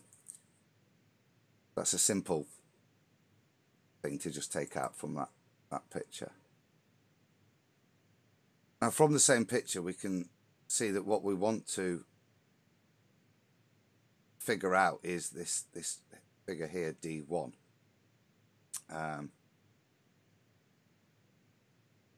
Which is a little bit more difficult than figuring out D2. But what we can say is that D1 and D2 is equal to the radius of the Earth. So if we did want to figure out D1, we can rearrange the formula of D1 equals D2, D1 plus D2 equals radius, to make a statement that D1 is equal to the radius of the Earth minus D2. The trouble is we need to find out D2. As I said, D1 is difficult to define. D2 is a lot more simple because look, we can see here that the bisector of the radius between D1 and D2, this yellow line, then creates as a nice right angle triangle with an angle A, which we've already said we can work out. So if we just use a bit of basic trig, SOHCAHTOA, we use cosine here.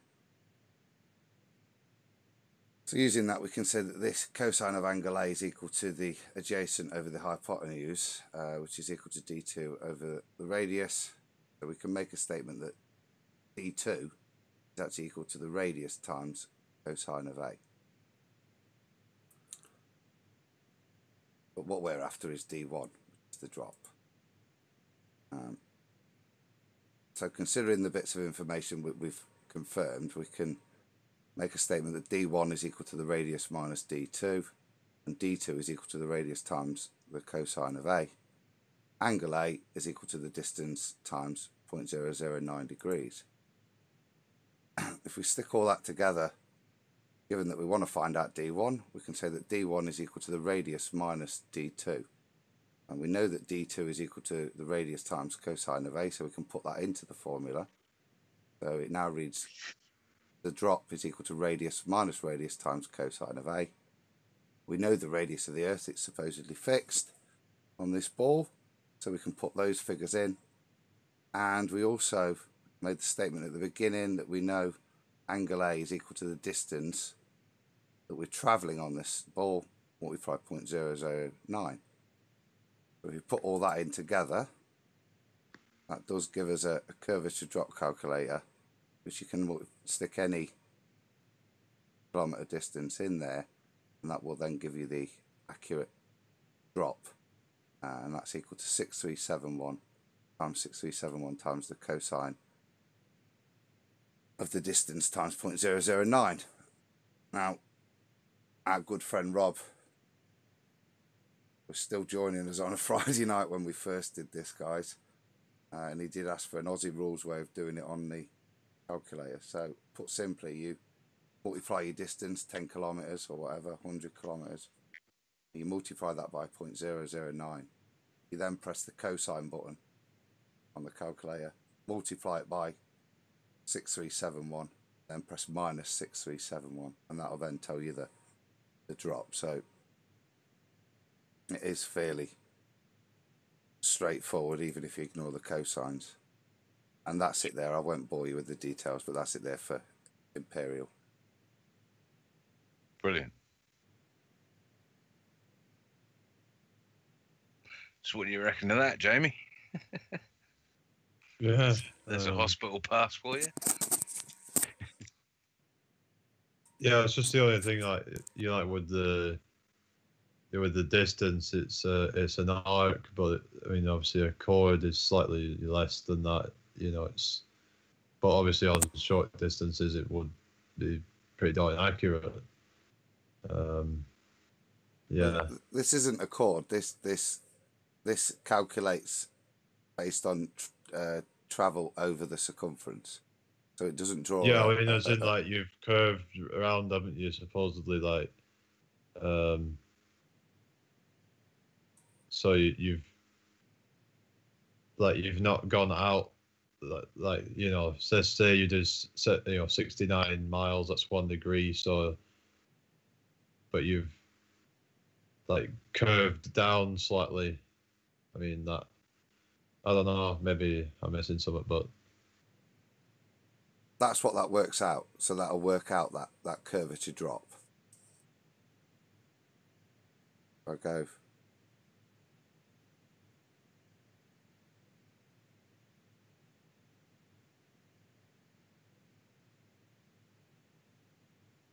So I'm talking about like with the yellow line, that's the chord, isn't it? Whatever. Is it? No, a chord would be from the red point that's here to the red point here. Yeah, yeah, that's right. I mean, as in it's that's the yellow line. I was on about like the yellow line is shorter than the curved distance, if you will. Yeah, or the only interest of this yellow line is to denote where at a right angle, it bisects the radius of the Earth from the point of origin. So it's just to define where D1 and D2 is. What it isn't is any measurement in it. It literally is a point to define in the I just wanted to bisection. sort of get that right. Yeah, it's not any part of the distance calculation. The distance is derived from the travel along the screen line, along the circumference, or the surface. And that's because what you'll get is like like your like people who think they're on a ball they'll say, well, the maths must be wrong, but you can sort of show it them and you can say, it's all been proven, that's what it would be with the given dimensions. Yeah. Adam, can we do a working example of this? Can you do it with a calculator on the screen, just a one-off, like say 50 kilometers or something, what the drop-off would be, and then we can compare it to the 8 inches per mile squared, and if we're really enthusiastic, we can compare it to the Pythagorean or the curve calculator online. Is that something we can do? Got a lot to juggle there. In terms of windows and calculators. I don't know how to get the calculator on the screen, but... Well, you're sharing your screen at the moment, aren't you? So press start and type calc. I'm not on about for you, John. I'm on about for on screen. You've been OBS'd. Yeah. Okay. So you're making me think in 3 ways there. But you can't, I mean, it's there. People put it in. As I said, the way of putting it into the calculator is straightforward. Well, if I bring up a calculator, would you be able to talk me through it? Yeah, by all means, yeah. Okay, let me try that then. Calculator. Let me share my screen. I'm going to nick your screen from your share screen. Right there, then, let me... It says stop share. Switch screen. Calculator. There we go. Some weird Inception stuff going on here, fellas. Weird Inception. Okay. Okay, you've got the screen, mate. Can anyone see a calculator? Oh, hold on. I did, but it's gone. There. Okay, talk me through it then. 50 kilometers. Well, do 100. It's a lot easier. Hold on. Can someone tell me what 30 miles is in kilometers? Do 100 kilometers, John. No. It's a lot easier. Then I can do it, What's 30 miles in kilometers? About 48. That's what I was thinking. 48, 50, something along those lines. Let's go 48 then. 48. I couldn't find my mute button. Crank. Okay, cool. What happened to it? Cool. Okay, so talk me through it then, Adam. Right. So 48 kilometers, what's the drop-off? Right, so 48, multiply that by 0.009.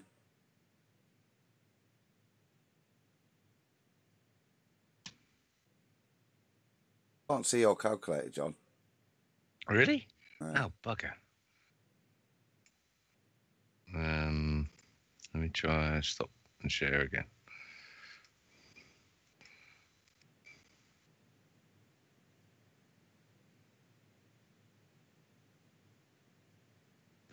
Technically 48.28, so over time that will add up. Damn, you can't see it, can you? Yeah, I can now. Oh, okay. Yeah. So I've done 48 times 0.009 equals 0.432. So take the cosine of that. So just hit cos? Yeah. Now multiply that by 6371.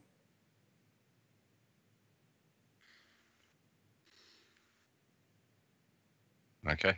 Now take away 6371.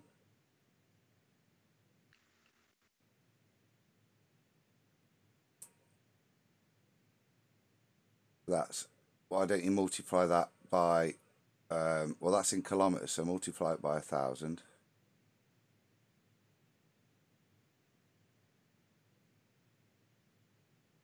So 181.091 Meters. meters. So what's 181 meters in feet? I'm guessing about. Well, I'm not guessing.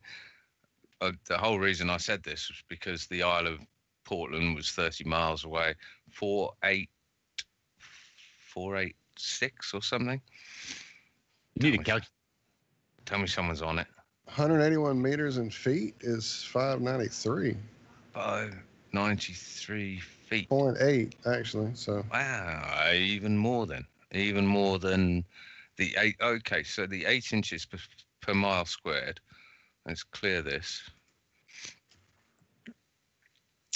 Miles, 8 times. No, hold on. 30 times 30 is the miles squared times 8 inches. 700 divided by 12. Times.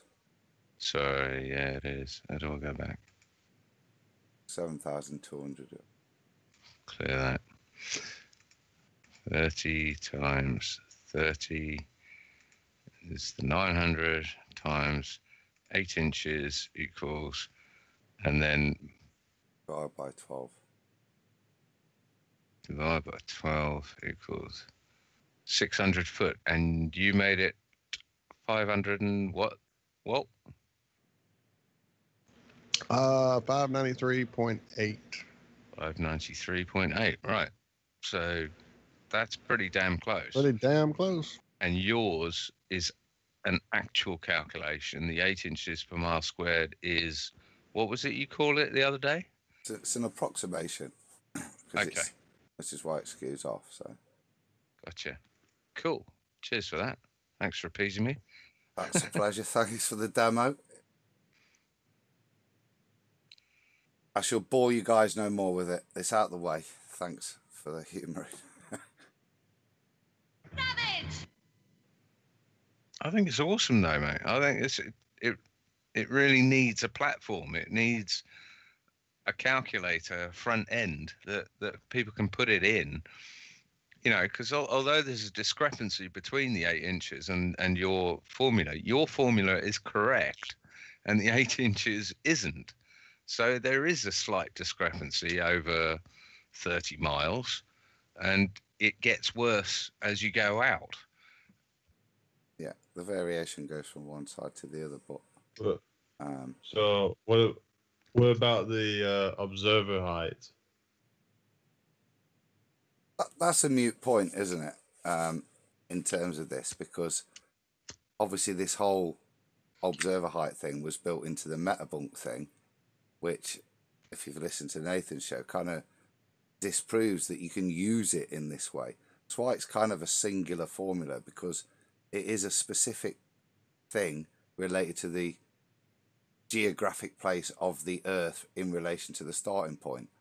To be able to extrapolate that into a photograph or with viewing angle it becomes a very small part of any formula that I've not seen that takes into account perspective yet.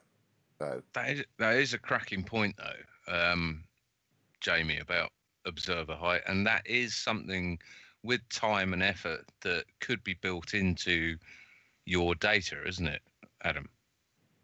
It is. And there's the concept that I've argued with Nathan's discussed this.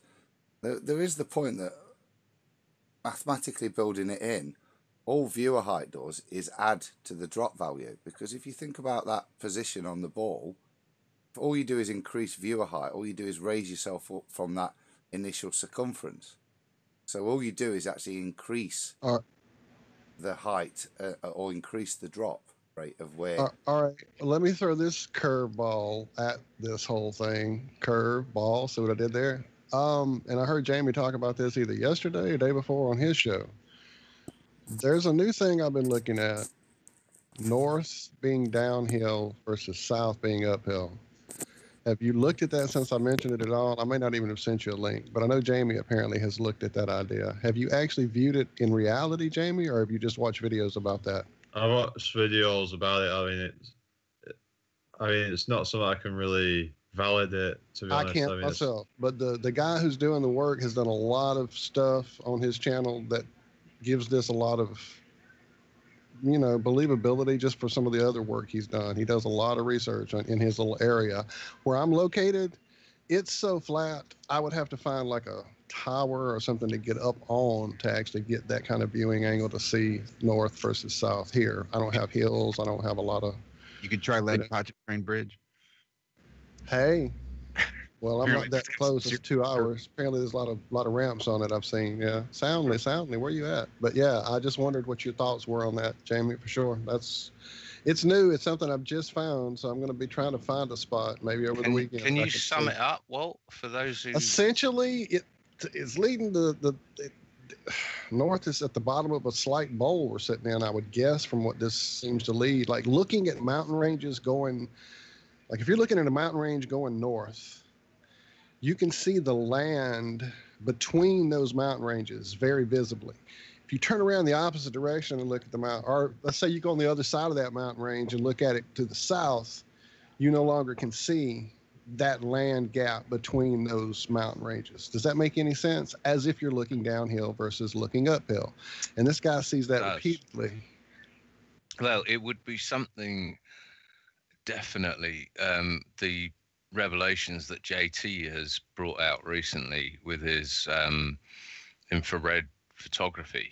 That was something I was trying to find again. That channel, that's the guy with this from the airplane and looking at Vegas and all that. Yeah, that's the exact person I thought of when I watched these videos. But he's looking north. He's as far as I can see from most of his footage, he's looking north. But essentially, you're suggesting concave Earth. Possibly. A bowl at the very least, a shallow bowl. Maybe we're sitting in that crater on the moon. Well, I'd love to see. We are seeing reflected. There's also the cloud flow that I've seen on his time-lapse footage, which I actually have a way to see that if I can ever get my roof camera back online. I just have to get up there and do some electronic work apparently on it. But I've looked at his footage, and definitely cloud flow to the north is a thing that looks very interesting. I don't know, all you electrical, Zach with his electrical knowledge and where he's out there in the hills and mountains, he might be able to. Yeah, Zach, chime in on any of this. I think he's doing a recording right now, isn't he? Oh, probably. Yeah, I'm doing a record.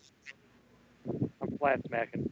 That's it. Smack him up. Smack him. I was just thinking, like, wouldn't you easily be able to prove this thing by, if you were to look north, like you'd have to look further down at objects, whereas that, looking south, you'd be looking up to them. Like wouldn't you be able to use some kind of like instrument, right? Like maybe a theodolite level or something, I know, like, some people are saying that those aren't accurate over long distances, though. So I don't really.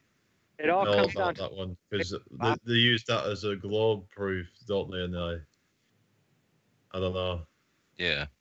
Sorry, Zach, go ahead. I was just saying it's the limitation of any optical device that we have. I mean, if the bank or whatever is so slight, it wouldn't, even with the technology we have right now, it would still be, negligible. But it's a hypothesis, isn't it? Yeah, absolutely. That needs testing.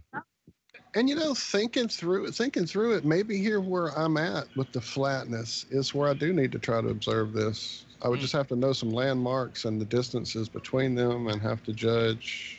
I don't know. It would still be hard to do. I would have to have some kind of instrument for sure. Yeah. And I would not want to rely on an app on my phone. I'd rather have some real physical tool. Yeah, definitely.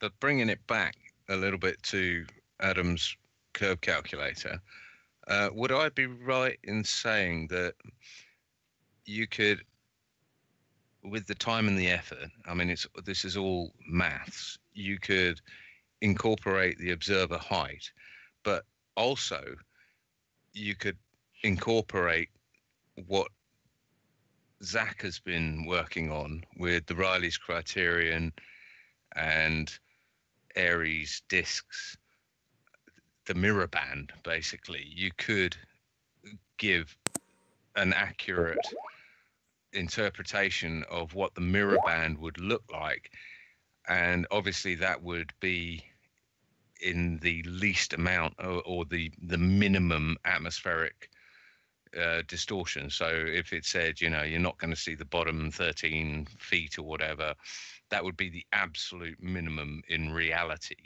But isn't that, again, just mathematics that you could have incorporated into the data? Zach's stuff is something you can then add in. Like I was alluding to earlier, you've then got to start to decide what you want the formula to do. And if you're wanting to use something like Zach's stuff, which is going to calculate where the image disintegrates into that mirror band, then the curvature calculator is the one that's going to give you the distance that you can input, isn't it, in terms of... Well, it's a sort of threefold thing. So we've got your calculator at the moment, which gives you the absolute, if you're an ant on the surface of the planet and you're looking so far, then the drop is going to be so much. Then you've got the second layer, which is, okay, you're an ant, but you're 200 feet in the air. Then you're going to be able to see so-and-so, and the drop off is going to be so-and-so. And then in the third tranche, you'd have, you're an ant, you're in the air, but you now have the minimum amount of atmosphere that Riley's criterion and Aries discs can conform to. And this is the drop that you're going to see, and this is what's going to be hidden minimum. And you can build on it from there on. I mean, this is basically trying to model reality, isn't it? But it's all maths. It's complicated as well, yeah, because you're going to use that first formula to then, as Jamie was talking about earlier, draw a chord. Because the thing is, the distance travelled on the ball isn't equal to the distance viewed. Because if you are travelling on a ball, then some of the distance is down. Okay, so what you then have to use is that point to draw the chord that we were talking about earlier from point A to B, and you calculate that chord, and it's that chord from the observer height that becomes the input into what would be Zach's formula. But would it not be, say, you're 100 miles away from Paris and you're trying to view the Eiffel Tower? So you don't have that chord, you have the circumference that you're abiding by, and it's saying that at such and such a height, the Eiffel Tower will, you'll only see the top 60 foot of it, and then you add in Riley's criteria and Aries discs, and you'll see 30 foot of the top of it. I think it's something to be built on. Like you say, it's complicated, yeah, without a doubt, but we have time on our hands as flat earthers. Some of us. You've got more. But yeah, but like I say, it's there as it's a useful base for a lot of stuff. Is how I view it. I don't think, as you can see, there's very small differences. So certainly from a optical point of view, 8 inches per mile squared is perfectly satisfactory. If you are using calculations, then I think that's well, I think one person who would make huge use of this would be Ranty with his optics. That would, I mean, they that's high precision stuff,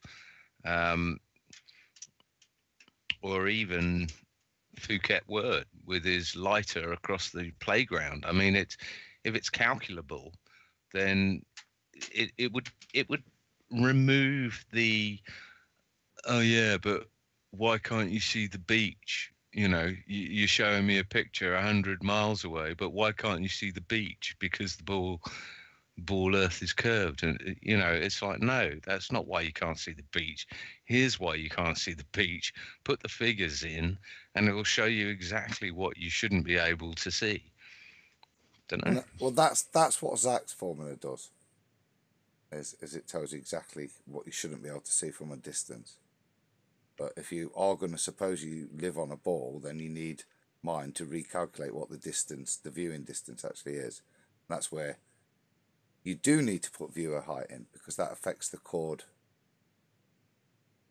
length. But just imagine how powerful that info would be on pictures for Ranty or for anybody else. Look at Z Proxy and Stan and Cosmic Surfer. I mean, they're time stamping and doing everything on their photos. Just imagine if we had some long distance shots and we could just stamp this data right on there with it. Here's what we'd be missing on a flat plane. Here's what it would look like if it were a ball. Here's these calcs. We could just hit every single one. Just, it's given information at this point, because we can calculate. Because at the moment, what we're being thrown at to us is MetaJunk's curve calculator with his 7/6 or whatever K value perspective, adding in standard refraction crap. That's what we're being thrown. So it would be lovely to be able to throw something back at them that has actually been thought through properly. I mean, you've provided the base of it, Adam, with the data and for your spreadsheet. Zach has provided the additional data to factor in the mirror band effect, or what is not resolvable over an angular resolution, and all we need is the elevation data. I think it's doable. Absolutely, it's complicated. We can't even provide a back end, front end at the moment. What we're asking for is 3 times as hard as that. But I certainly think it's doable, and it would be, like you say, Josh, a really powerful tool. So, any coders out there, anybody interested in creating it for our website, that we do have a place to put it, but we just don't have the necessary skills to build it. But I think if somebody builds it, they will come. Whoa. There's no need to get gross. I don't know where you're going with that. It's not that good. We'll credit your name. You can put it on your site, and we'll mirror your site. But as we're offering is we have a place to put it that's protected, that won't get taken down, that should be able to take the traffic. Anyone out there who's capable of doing this stuff, we need your help. Can Jamie code? Sorry, havenosphere.com, ironrealmedia.com. So. Plus, you'll get a shipment of fluoride toothpaste, fluoride-free toothpaste, I'm sure. What does you want? Yeah. And possibly a Hank's handmade hemp hat. Can't say fairer than that. There could be quite the Iron Realm Media gift basket involved. Yeah, sod it. You can have my gyro and all. Ooh. No, I'm joking. Have my gyro. I'm keeping my Van de Graaff though and my Tesla coil. I'm sorry. I still have some experimenting to do with those. Yeah, I like the shirt on my back as well. Anyway, moving on. No chance you can code at all, Jamie, What's that? on computer. You do anything on computers or? No, not any of that stuff. No. See, from But- us guys struggling, we can't. But if you know someone that can or want to put the word out there, then yeah, the job's available. Help. Help. We'll end that one. I hope that's going to be useful in your future, Jamie. But Yeah. But if anybody is interested, I know there is a spreadsheet that's available. You can go old school and calculate the curvature like the cavemen used to. with a spreadsheet. Is With a that how spreadsheet. the cavemen did it? Old Excel.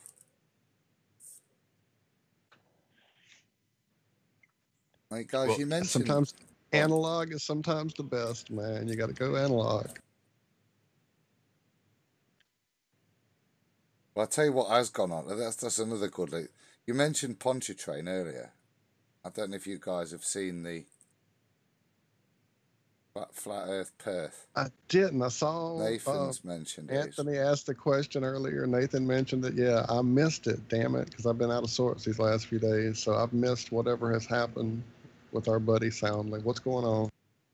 It's about 5 or 6 minutes, his video. Shall I just play it? He's got like the most... Surely, if we can. I don't want to get a strike, but definitely want to see what's going on for sure.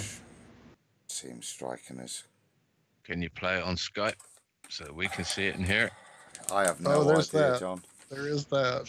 But that's why I haven't even mentioned the video that I wanted to play earlier, because I know we all won't get to see it, so we can just talk about it as a story. If Josh can play it, I can share it, and then you can all watch it. Inconceivable! Damn. Bung, I do bung a not think link. that word means what you think it means. Bung a link in Skype. I can share it if you want, or try anyway. I can absolutely do it. Go to Flat Earth Perth.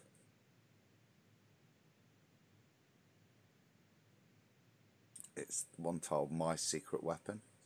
Third. Best. Sorry, yeah, I thought somebody was Who are you talking to? getting a link. I'm finding it. Oh, no, I don't even know what the link is. I surely won't be the one to find it. My apologies. I'm enjoying the chat profusely and lost in it, trying to play catch up. I've gone back almost to the beginning. It's so awesome. Your So, pretend yeah. apologetics is My shocking, bad. Walt. My bad. Oh. No, Mr. Oakley, I am not a concaver. I just am looking at something new. I apologize for bringing that up in the middle of the discussion and confusing people. I am a questioner, always questioning. I think he's trying to get a bit of curve in, Nathan. I'm just saying, though, if you look at that whole crater thing and you look at the whole, I don't know, I'm going to wait. I'm gonna put all this together before I start talking out of order. But Nathan, we do need some exposure on someone who can do these front, back. What the hell am I trying to say? Don't know. Talk about innuendo. Interface. You want some exposure on... GUIs. Oh, GUIs. We need a front end GUI using Adam's data on the back end, incorporated with elevation heights and Zach's data as well, on the Riley criterion. We can do this. It would be a hell of a tool. Bit of tacky help. Have I bought enough time for you to do what you're doing? What are you meant to be doing? It's Josh that needs the fill. I don't know what you're talking about. I'm sharing. my... I'm waiting to watch a video at this point. Is this Oh. the same one? Smooth. And try not to piss myself laughing at Nathan. No, the one I saw is the third one in his list. But Oh, the tripod. yeah, I thought that was cool as well. So, but it's the way he just shows it being super flat.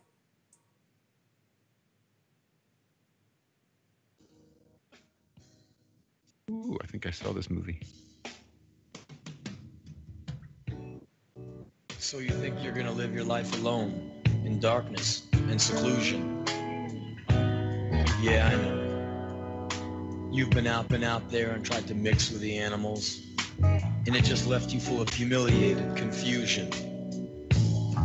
But the feeling of loneliness never leaves you. It haunts you everywhere you go. And then you meet me. Your whole world changes. Because everything I say is everything you've ever wanted to hear. So you drop your defenses, and you drop all your fears. And you're so busy feeling good that you never question why things are going so well.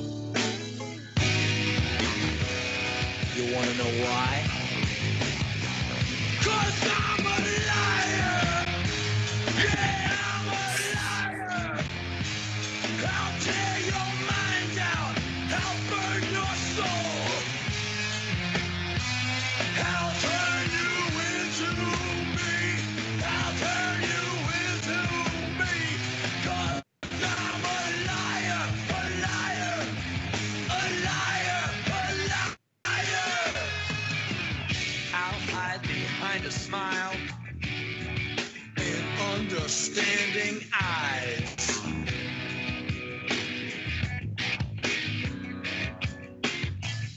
And I'll tell you things that you already know. So you can say, I really identify with you so much.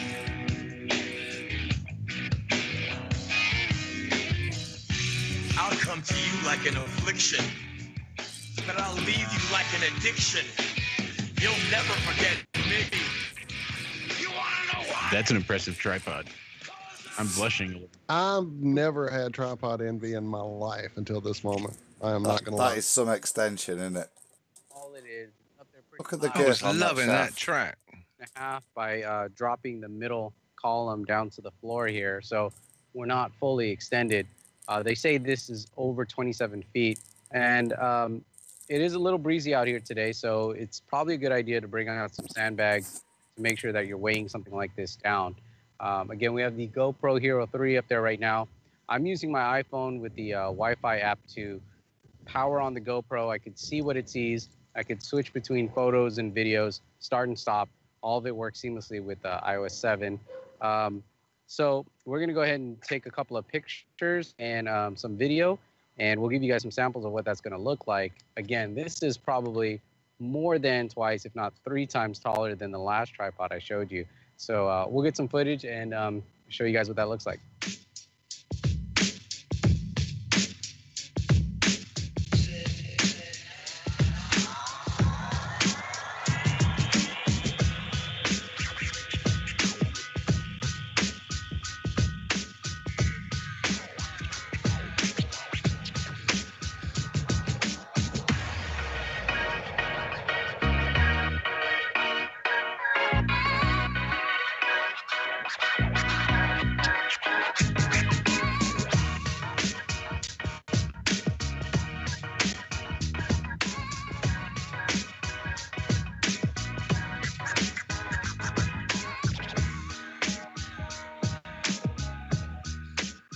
Again, if you can't use drones, if you can't use copters that are pretty loud, pretty annoying and offensive, and could be sensitive in areas that you're not supposed to be flying drones, a mask like this works great. So you can get your camera up high and record your footage down below.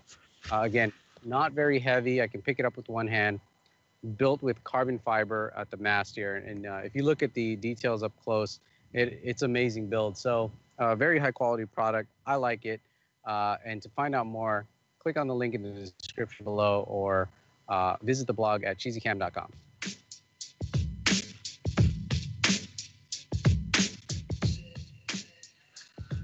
Damn.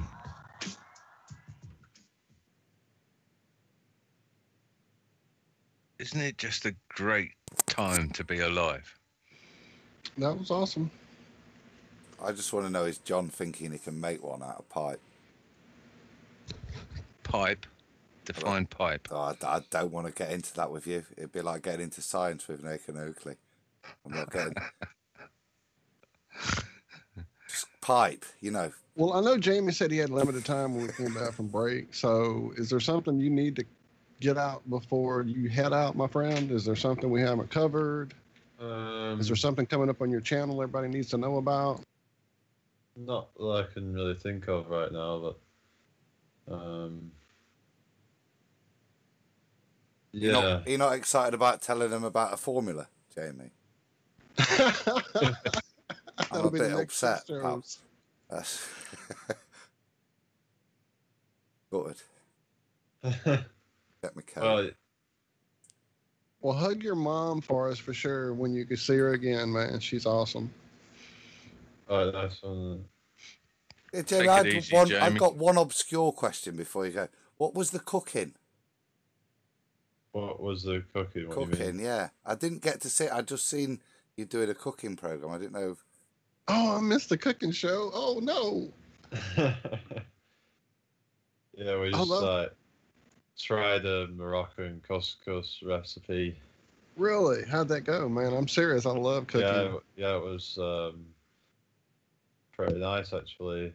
That's awesome. Went out and just like bought all the stuff, most of the stuff in from the shop. So that's it. We've got it. We call it # Flat Earth Cooking Show. I'm just wondering whether Jamie's up for like some kind of Flatty award. That's it. You know what I mean? No, it's that's not really new realm. Not really my thing. I just say we need to do that cross the pond cross Flat Earth section Cooking Show. That's what we need right there, man. That'll be the new thing. Lots of pizzas and pies and flat food. No, I'm just kidding. Flat bread, flat iron steaks, flat iron. Uh-oh. Listen, Jamie, take it easy. Thanks for coming on the show. You've been a star. Pleasure to be on there. Keep retweeting. I'll Truly, keep retweeting. Thank you so much, man. It was such short notice.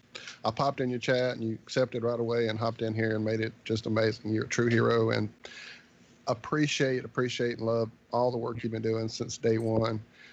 Keep it up, man. And anytime you want to come hang out with us, either here, on air, off air, and come hang out with us on TFR. We have a blast there in the morning. So when you, that's more of a time of day you could actually function and not be so late and sleepy. Maybe. I know we kept you up late tonight for sure. Yeah, no worries. Just let me know if you. Yeah, we can. Absolutely. Thank you, man. Yeah. Cool. Love you, brother. Cousin. Bye, Jamie. Cheers, mate. Yeah. Thanks so much, Jimmy. It's been an absolute pleasure. Yeah. Peace. Peace, bro. Awesome. Amazingly awesome. Good lad. I've been wanting to talk to him for years. I know. I was going to say, we haven't had him on all this time, man. We should have had him on 100 times by this point. So that was just great. Thank you. And we will have him on again. So I'm going to harp back to this spreadsheet. Wait. Gibby. Walt. Wait. Go on then, Walt. Hold on. Since we're doing the video playing mode, whoever's doing it, who's got the video playing? Josh or Adam? Josh. Let's I'm just a conduit. I am. I'm just a conduit for his video playing. Let's pop that story I saw. It's just too awesome, Space Lettucey. Now, this guy is not a flat earther who put this video together. I love his channel because of the weather stuff that he does. He does a lot of weather, just looking at weather modification and that kind of thing. Really important here in the Hurricane Alley I live in. But this video, well, I just let it play. I popped it into the chat. We're actually in on the show here, Josh. The Mr. BBB 333 video. I got it. I just hit the story instead. Well, we can just talk about the story. It's fine, but he just puts it together nicely and shows the actual where it goes up and comes down. Sweet. And I don't have Google Earth. It's a quick 5 minutes, I'm sure. And he's a good guy. I love his channel, so I don't mind giving him some props. Mountain Time 2018. Guys, this next story is from livescience.com. Comes out of California. It's titled, "This Hunk of Metal Fell from Space and Landed in California," dated October 19th, 2018. This is the object that fell from space and landed in California, in Kings County, California. Check out the numbers I'm about to share with you regarding this object. They're quite astronomical, literally speaking. A walnut farmer in Central California found a strange metal object in his orchard October the 13th. He called the local sheriff's office, according to a KGET report. The sheriff's office reached out to Vandenberg Air Force Base, and experts there reportedly said the burnt husk was likely a fuel tank from an Iridium communication satellite. Specifically, it came from Iridium 70, which, according to the satellite tracking site into.yo.com, which we use that to track the International Space Station, it fell out of its orbit 3 days earlier on October the 10th. Check this out. Iridium 70 was part of a constellation of communication satellites first launched in the late 1990s. This one, according to astronautics.com, rode a Delta rocket into space on May 17th, 1998, and the launch site was Vandenberg Air Force Base. This thing orbited the Earth for just over 20 years, fell out of orbit on October the 10th, fell back to Earth on October 13th, and it could have landed anywhere on the Earth, and it lands right here in Kings County, which is this area you see highlighted here in California. That is Kings County.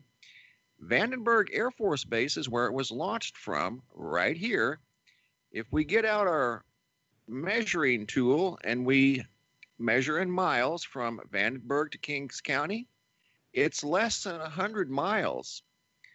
So that object orbited the Earth, like I said, for over 20 years, could have landed anywhere on the Earth, literally anywhere, and it lands within 100 miles of the place it originated from. I mean, what are the odds of that happening? What are the odds? Greater than the lottery tenfold, or greater than winning the lottery tenfold. Unbelievable. Launched from here 20 years ago. 008.9. Unreal. That's pretty much it. I mean, he just goes into a little bit more about it, stuff on his channel. Here's my other question. Not only how the hell, geocentric orbit, geostationary orbit, blah, blah, blah, blah, blah. Yeah. Okay. They can't even pinpoint where the Japanese space station is going to plummet down, but this thing fell that close. I don't know. Maybe it was hanging from a balloon all that time. I don't know. Maybe I'm crazy. And then what are these tanks? What are these tanks? I'm not familiar, as I probably should be, with this whole fake satellite thing, but I've never seen a tank like that on a satellite. Has anyone else? It could be gas tanks for a 20-year balloon. A 20-year balloon tank. More like a pufferfish to me. It looked like something from the sea is exactly what I was thinking. Exactly. Like those things that were, like, remember the little series of videos that were out a few years ago, maybe right a year and a half in or something, a year ago? I don't know. But all the little weird metal objects falling from the sky that no one knows what the hell they are. They're not, I don't know. Strange stuff. But Reminds anyway, me of a story that wants to keep you talking about the possibility of space. Oh, shit. Let's go. Now that I'm a concave earther, let's talk about space. Go.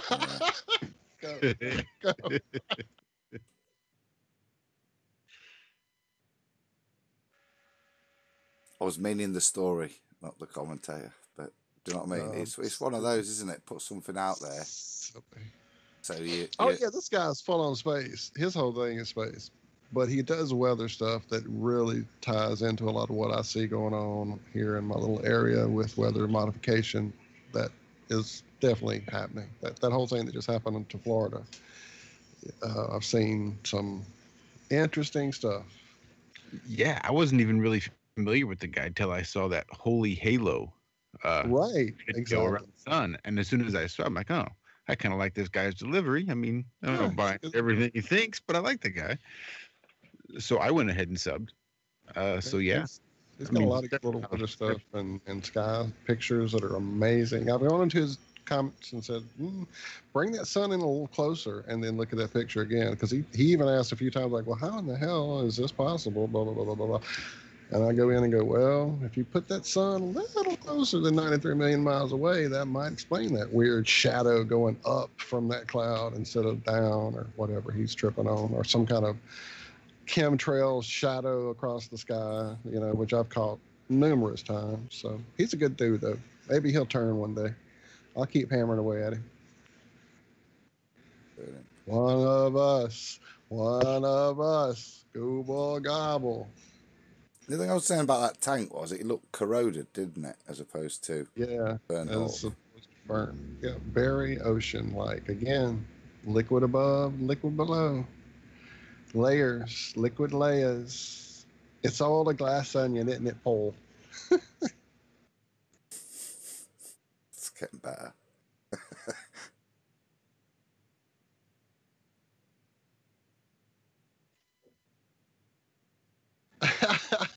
Nathan keeps cracking me up. It's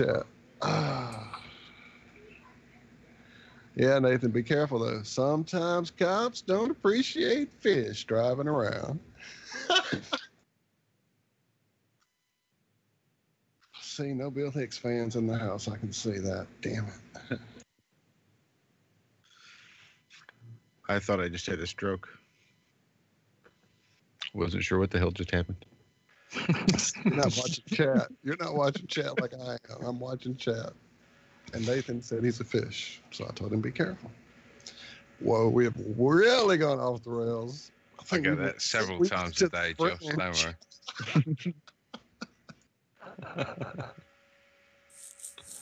You might have slipped right into the fringe by mistake. It happens. So, what does everyone think about China and their fake moon? Oh, that was mind-blowing. I can't wait. Well, didn't somebody already launch a fake star that's supposed to light up half of Russia? Didn't we cover that story? Isn't that supposed to be up? And then what about the space sword artwork that we're supposed to see in the sky? All these things are happening, man. Come on. If you listen to the TFR show that we do every Tuesday and Friday morning over there on Truth Freak, no, I'm just fucking with you. Sorry, over there on what? Sorry, guys. Truth Frequency Radio. It's over there. Truth Frequency Radio. Yeah, Josh, Corey, and I have chosen to live a life of no. Zach, save us. Save us. John, I'd seen the headline. I but what? apologize to everybody in chat. Why would you Having do? a great conversation. Just not being. Oh, just a chat, not to us. Yeah. Well, I talk to you guys all the time. You hear all my stupid nonsense. I can't wait to hear this conversation that you've had or hear about this conversation, smacker. Oh, man. Yeah, I can't wait. We're going to start recording here in a little bit. But, yeah, I can see the wheels turning in her head. She'll have a question and be like, well, what about this and what about that? And then I explain it, and she's like, oh, yeah, that makes sense. And now she's playing with Hank. They're running around. He's chasing her around. Yeah, I love this, man. Oh, my goodness, what are you doing? So where are you, Zach? Not exactly, but where are you? I'm on the border of Arizona and California right now, out in the desert. You had to pull your gun the other day, didn't you? Yeah. Yeah, just last night, actually, I loaded one in. Did I tell you about? No, you haven't even heard about that, John. Some guys started screaming, just screaming their heads off. Ooh, it's windy wherever you are, man. We can hardly hear you. Yeah, check your mic placement. Yeah, let me. Here, I'm gonna jump into the tent. No, it's real windy. It's like that's the one part I love about this place so much is that it can be 85 degrees, but the wind keeps it real cool as long as you're in the shade. But yeah, this guy started screaming last night, and then he started screaming that he was gonna kill everybody here in the campground. Settle down, settle down. Go on, go get her, go get her. No, go on. Sounds like he's back. No, go in. Hey. No, don't tear a hole in the tent, Bubba. He's mad because I'm in the tent now and he wants to be in here. Go get her. Look. Go get her. Woo. Okay, I'll come out. Oh, jeez, oh, Pete. He's having a ball. Come on, go get her. He's having a ball. But I'm right here. Okay, thank you. Thank you, those kissers. And yeah, he just started screaming that he's going to kill everybody in the park and blah, blah, blah, blah, blah. And the cops came and settled him down. But no, the other morning, I was out in BLM land all by myself, nobody around for miles. The closest town was like 20 miles away. And I had to open up a gate to get into the BLM land. It was right off the highway, and I could see the highway from where I was. It was only maybe 50 yards away. And you didn't pick the lock, did you? No locks. This is my land. We were allowed to. Good lad. Yeah, it was probably about 6 a.m, and someone came up and pulled up and parked right in front of the gate, and then killed their car. I was like, okay, it's kind of weird. I got out and shined my flashlight at him and stuff like that, and they were just sitting there. It's like, okay, someone's burning one or something. Someone's just getting in tune. No big deal. And then I hear a car door open and close after I got back in my tent. So I was like, okay, this is kind of weird. So I get out and I start yelling, hey, do you need any help? Is anybody there? Blah, blah, blah. And got no answer. So I got Hank and I got my 9 and I put one in the chamber and jumped in the truck and turned it on and I faced it down the little path that was going to the fence.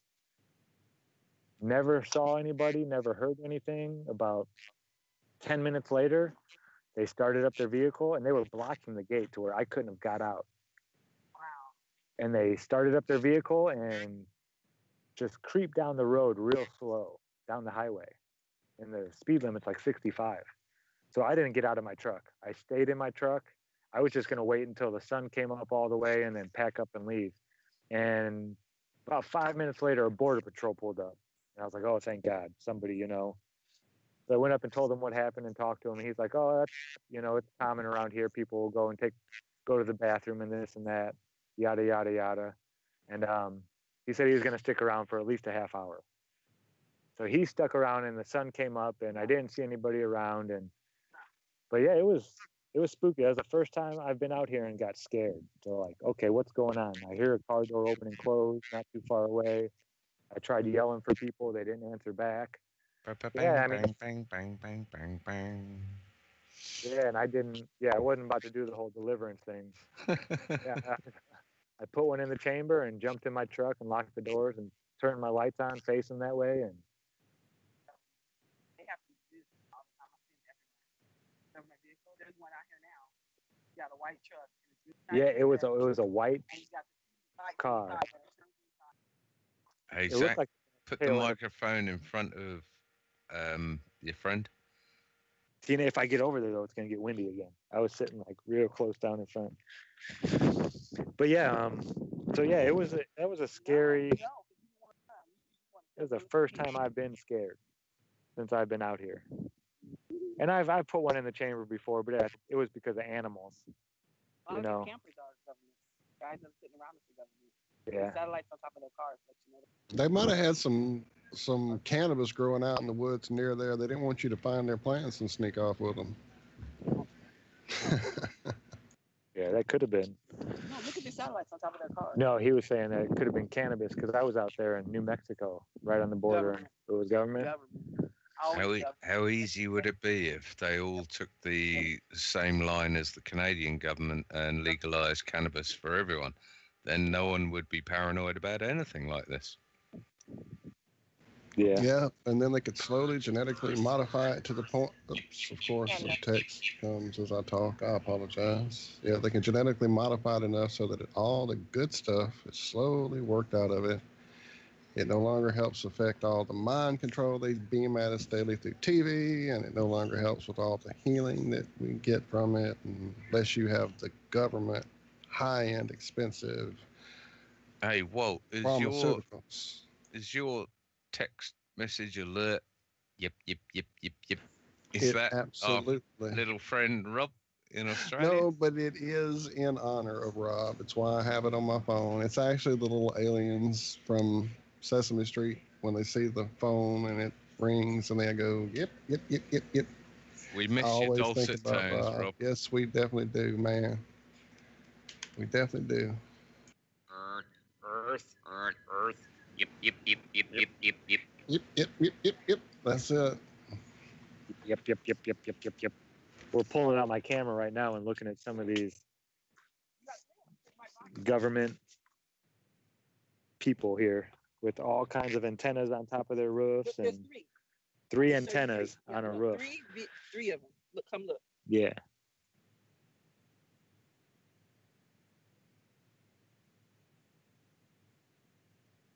Got to get all those new first responder bandwidth.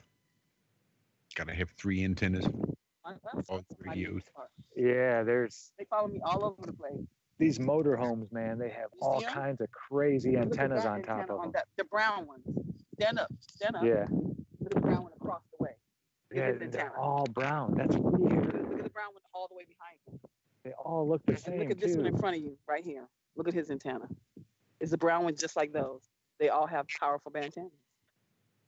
That is a powerful antenna. That guy has one, and he has 3. Wow. You not noticed them, huh? That guy over there has one too. And you're ex-military, and you I'm deal with all these Intel. antennas. I'm And, Intel. yeah. I'm all about programming and writing and algorithms. I write algorithms that break into other algorithms. That's an antenna. That's 2 in that one, and there's 3 on that one. See his ball? That's an Yeah. antenna. Wow. You would have never noticed them, would you? No, I had You would no have never clue. noticed his antennas. He's got one too. But there are 3 of them, and they're all brown. They're all brand new. Fold out, push outs, Uh-huh. but their antennas are too powerful for a regular car. You got one, you might have a little antenna, but look at their antennas. Look look at the direction they're facing. And look at the signal they can get from that tower behind us to those towers.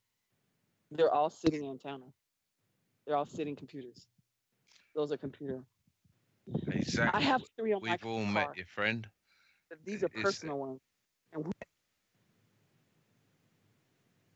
Yeah, John? No, I was just saying, is there any chance that your friend could give us a bit of background on who she is, what she's done, and that sort of thing? We've all met her, but no one that's listening has. Give her an interview, man. okay, I'm different only because I'm blessed with a special gift. I have a very special gift. I started writing computer programs when I was, say, 18. I'm 51.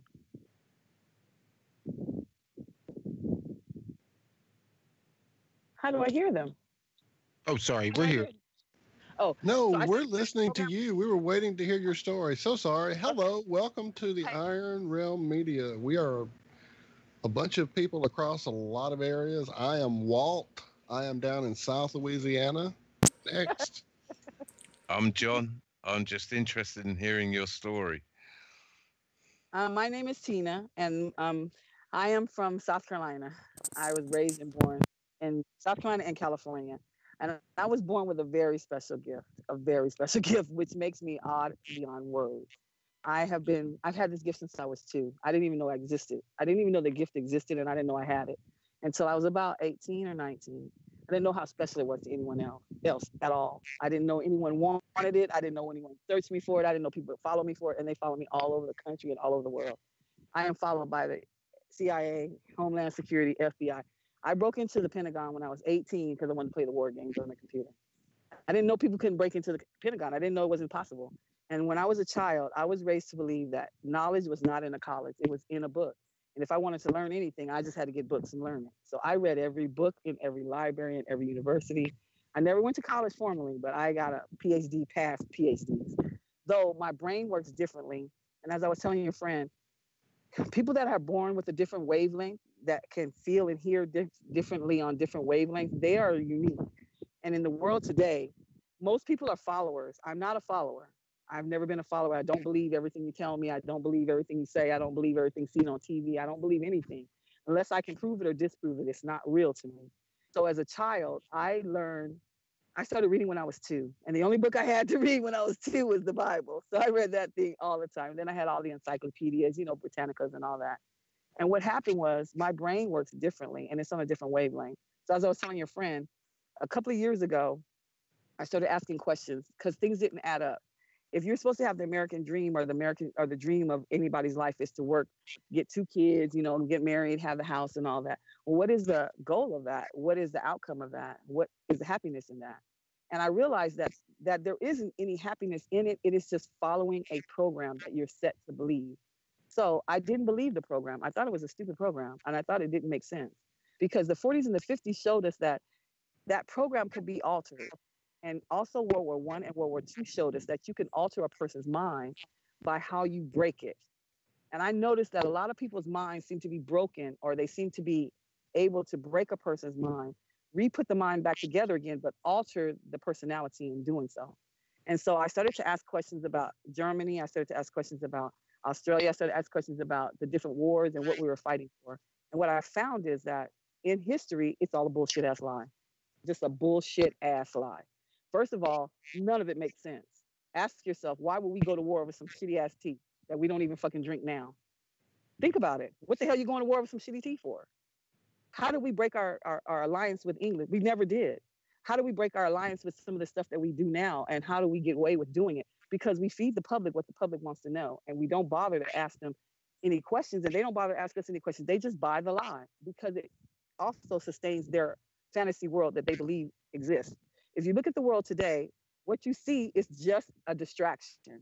Why do I say that? Because if you wipe away all the bullshit that you were taught and all the bullshit you see in front of you, what is the fight that's going on still between good and evil? That's the only fight going on.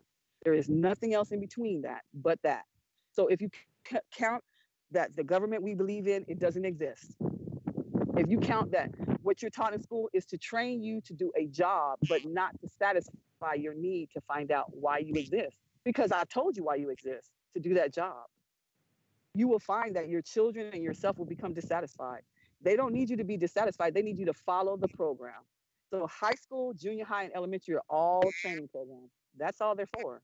They're to train your children to do a job and to do it well and to do it for 30 or 40 years. And that should be their satisfaction, that gold watch or that balloon program or whatever retirement.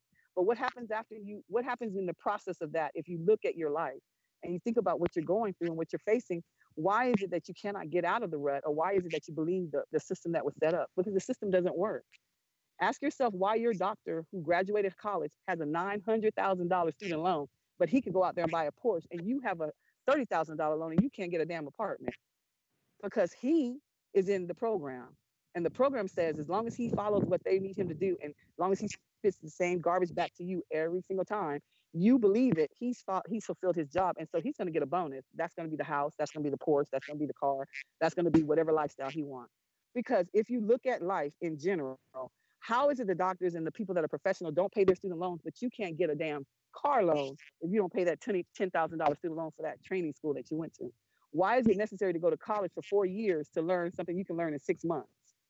If you go to school right now and you clip all those classes, you can learn that information your doggone self in 30 days. You don't need to go to college for 4 years to get that information.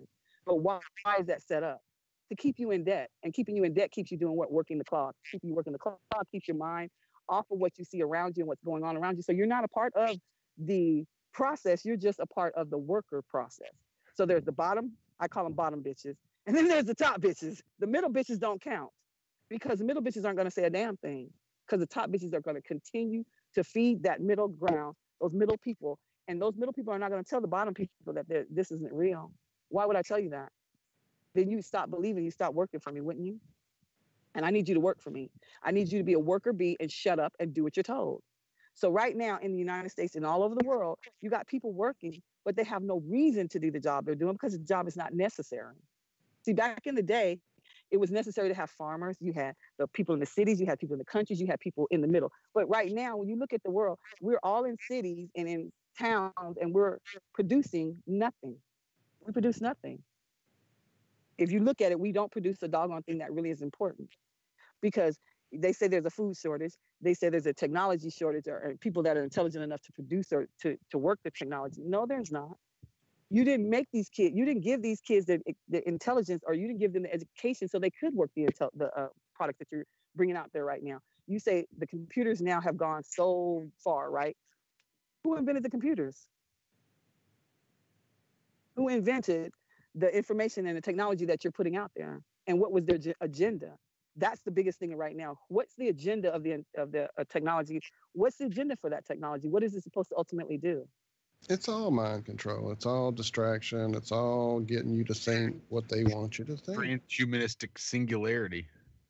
So what happens to the people that do not adhere to that program? They get in the system and try to do everything they can using the tools against them. Exactly. And the problem with that is, if you look at life and you look at the world in general, all over the population, from every country you look at, the people that are the oddities are actually the originals that don't follow. Those that are not followers cannot function in this society anymore, because society needs you to follow and needs you to keep maintaining the status quo.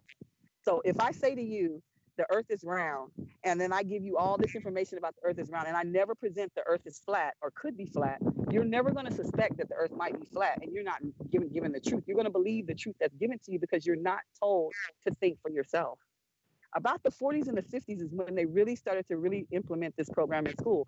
Now, you go to ask your children what they study all year long. In Louisiana, they study for one test they take at the end of the year. They don't learn anything else, but they retake that test over and over all year long.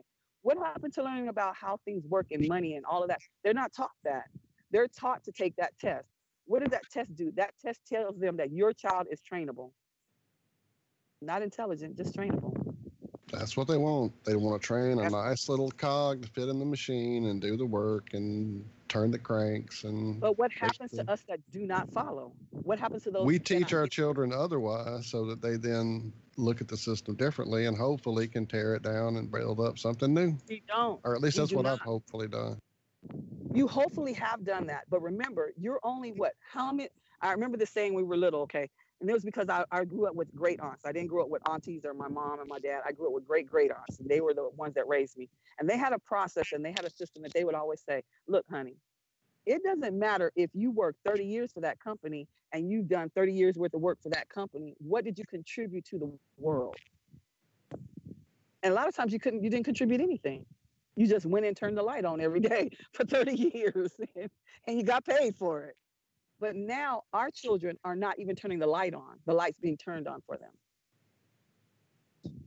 So what happens to our children's mental abilities in order to go forward and to change the world or to make different the world that we see? They don't want to make it different. They're not taught to make it different. They're entertained alongside of being the person that doesn't have to turn on the light. I'll tell you what, Tina, I'm so glad I asked you the question now, because I knew you had something to say, and I've been enthralled listening to you. Absolutely. Where do you think it's going from here? You've only just probably maybe heard about Zach's flat Earth, and not just Zach's, but the millions upon millions I'm speculating of flat earthers out there. I can't wait till you become a full-on tested it flat earther. I never thought about it to the concept that you guys have. I studied it when I was like in the 7th grade. I studied a whole bunch of stuff in the 7th grade. And the 7th grade was like an eye-opener for me. I heard about it, and then I went and I researched it, and then I went to the university and asked a whole bunch of professors about it. And even they can't come to a concise answer in answering the question, is it flat or is it round? Nor can they give me proof on either or, except to say that they don't have the technology. But that's not true, because we have come to such an advanced place. We can recreate a cow from the same genetics that cow came from, the first cow. We can make 50,000 of them. How can you not prove to me that it's either flat or it's round? Well, I don't want you to prove it. I don't want you to prove it. You know why I don't need you to prove it? This is what they're saying to us. I don't need to prove it to you because you don't care. You care about Demi Lovato and Justin Bieber's relationship. You care about whether Beyonce and what's his name had kids. You don't care. Our kids don't care, and they're taught not to care. Have you ever heard? Go ahead. I am sorry. I was actually speaking to somebody else, and I was muting too late. I apologize. My apologies. No. Well, But the I thing was is, going our to say that education level isn't there either. Our kids are not intelligent. Our kids are trainable. if you ask people these days about flat Earth, they'll tell you that they knew 2,500 years ago that Yes. it wasn't flat. But if you actually research into it, you'll find out that, as far as I can determine, up until about 1946, Yep. there was a George Orwell article put Mhm. out that Yep. basically asked the question, how do we know if it's flat or round? And his conclusion is that he didn't know it was flat or round. He was just told it was round. And then, of course, we had the inception of NASA, and Mhm. from there on, it was curtains downhill. But this is the point: is that most people think that the round Earth is something that was known 2,500 years BC, even. Right. When in reality, you've got Lord Palmer, the UK Prime Minister, asking questions about cannons being fired north, south, east, and west during the Boer War, right up until Orwell's writing articles in 1946, for crying out loud. That's not that long ago, but it's not. No, it's amazing how so many people think that we've known this for so long, when in actual fact we haven't at all, and it's still not provable. Not at all. No, not at all. But remember, you're looking at an education level or an education group of people that have now been dumbed down. Whereas we were not dumbed down as kids. We were taught to ask questions and believe only if you could show me. These kids don't need you to show them anything. They don't care. That's So a if you great go from point. our time, 40s, until now, they don't care. That's the kids a in the great 40s point. cared. The kids today don't care at all. Does it affect my internet? Is it going to affect my ability to buy that crappy car that I really don't Well, need? that's right. That's been the plan they've had in motion. I mean, I'm like you. I remember in school, the teachers I had were into what they wanted you to learn. They wanted you to go beyond. If you didn't ask questions beyond what they were teaching you, they didn't think you were doing anything. I mean, That's right. it was a whole different atmosphere. Now, that And being now our said, kids are I'm not not. saying there weren't lies and there weren't misinformation and all that, but my goodness, I keep getting questions and people talking to me. I apologize, everybody. I'm sorry. No. But remember, too, you also were told that you were an individual who needed to use your brain for more than just watching cartoons. And don't be just entertained. Remember, the TV wasn't our central focus until everyone could buy a TV. It used to be the radio, and the radio would play, they would play the plays, and you had theater on Sundays, and you had all these, mystery theaters. You had all these people, play acting on the radio, and it didn't show you visually anything. You use your imagination. Especially for us kids who listened to the radio when we were little, the mystery theaters, and it would have it would coincide with sometimes your cereal and stuff like that, and prizes and stuff. But remember also, your mind was always in the motion of moving forward. As kids, we were not allowed to sit and watch somebody do something. We were told to go outside and make it happen. Get out the house and go have some fun. You didn't know what that meant. It was a broad sentence, right? But you went outside and you found your own fun. Our kids now are entertained in a seat in a house where their brains don't work at all. Because look at TV right now, and I want you to really look at it. Look at the TV that they show now. It is supposed to be reality and also production, right? So you got the people that are naked out there, and you got the fishing guys and all these people who live in the woods, and the guy who catches animals and critters and all this. But think about it. They will produce the show, right? And they will get you so caught up in the drama of this guy might die. But there's a production company following his crazy ass. He's not about to die. I don't think he's going to die. But you're so emotionally connected. That is another part of the Monarch program. If I can get you emotionally connected, you're not going to think. When we were kids, there were 3 channels. 4 if you knew how to do the UHF channel, and you could get the other channels. That was it. And while that was plenty of programming, and it did a number on a bunch of us, it wasn't like so targeted. I mean, you pick a thought a child might have, and there is a channel, not just a show. There's a whole channel dedicated to that niche or that genre of movie or that geeky science thing or that nerdy fluffy But it's not bunny well thing. rounded.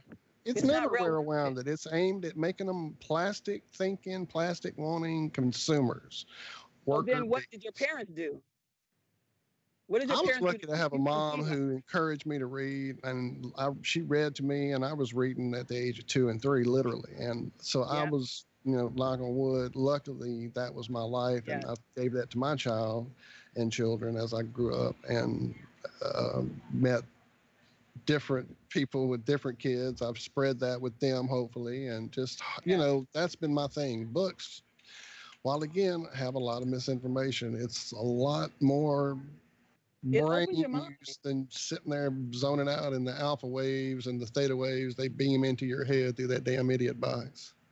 But see, now that's why they call it an idiot box. The reason they call it idiot box is because you now are watching someone else live and you're not living. You're on a couch in your front room paying $39.99 to watch another idiot live his life on TV, but you're not living. That's why it's an idiot box, because you don't move, you don't think, you're being fed the information and you start to believe that is reality. Well, that is not reality. Every book is not going to tell you the truth, but at least it gives you a broader sense of what the world is about. If all you read is about fish and then you find out there's a cow out there, now why didn't I get to learn about the cow? Because you're done behind with sitting on TV, watching TV for the last 22 years looking at the fish. You weren't looking for cows because you didn't use your mind to expand. And right now, they don't want our kids to expand their minds. They need our kids to follow the regimen they're set up for us. And that's it. If you look at the kids today, they get out of school, they go to college.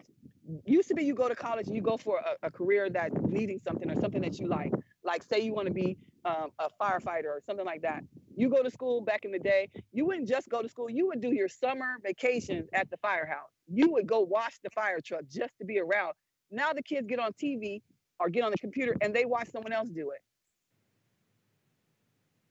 Right, they disengage their brain completely. I mean, my son has luckily, used his brain. He reads and everything, but he still is guilty as some of these kids of doing some of the most mindless things. I go in there and he's watching people play video games on YouTube. I'm like, yes. What are you watching doing? Kids kick each other in the nuts? What are you doing? Are they watching? That's so stupid. I'd rather you play a mindless game than watch somebody else play a mindless game. Yeah. At least, damn, what the hell? So it's got them. I mean, it's got them. Yeah. Because technology is used now to control them. It controls their mind. If I want to give any child any information, don't give them a book because they ain't going to read it. But put it on YouTube and they'll watch it for 12 hours straight. Not take a bath, not eat, not do anything. They'll sit there and watch those videos for 12 hours straight. You're like, what did you learn? Oh, it was just for fun. You spent 12 hours just for fun? But you didn't produce a thing in those 12 hours. You didn't do anything. You didn't write no notes down. They're some of the dumbest kids on the planet only because they're only taught to be entertained. Remember, entertainment was only to be entertained and they're taught to be reactive. The whole snowflake phenomena where everybody is all so overly sensitive and overly pissed off about everybody's thought process. Nobody can have a dissension. Nobody can have a thought that's outside the norm. They are training everybody to follow right along with the thing that's, whatever the current upset is. They have to be on board with whatever the current upset.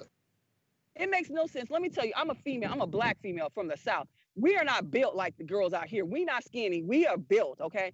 Yet when I came to California, I couldn't get a job because my ass was too big. Second time, I couldn't get a job because I was too dark-skinned.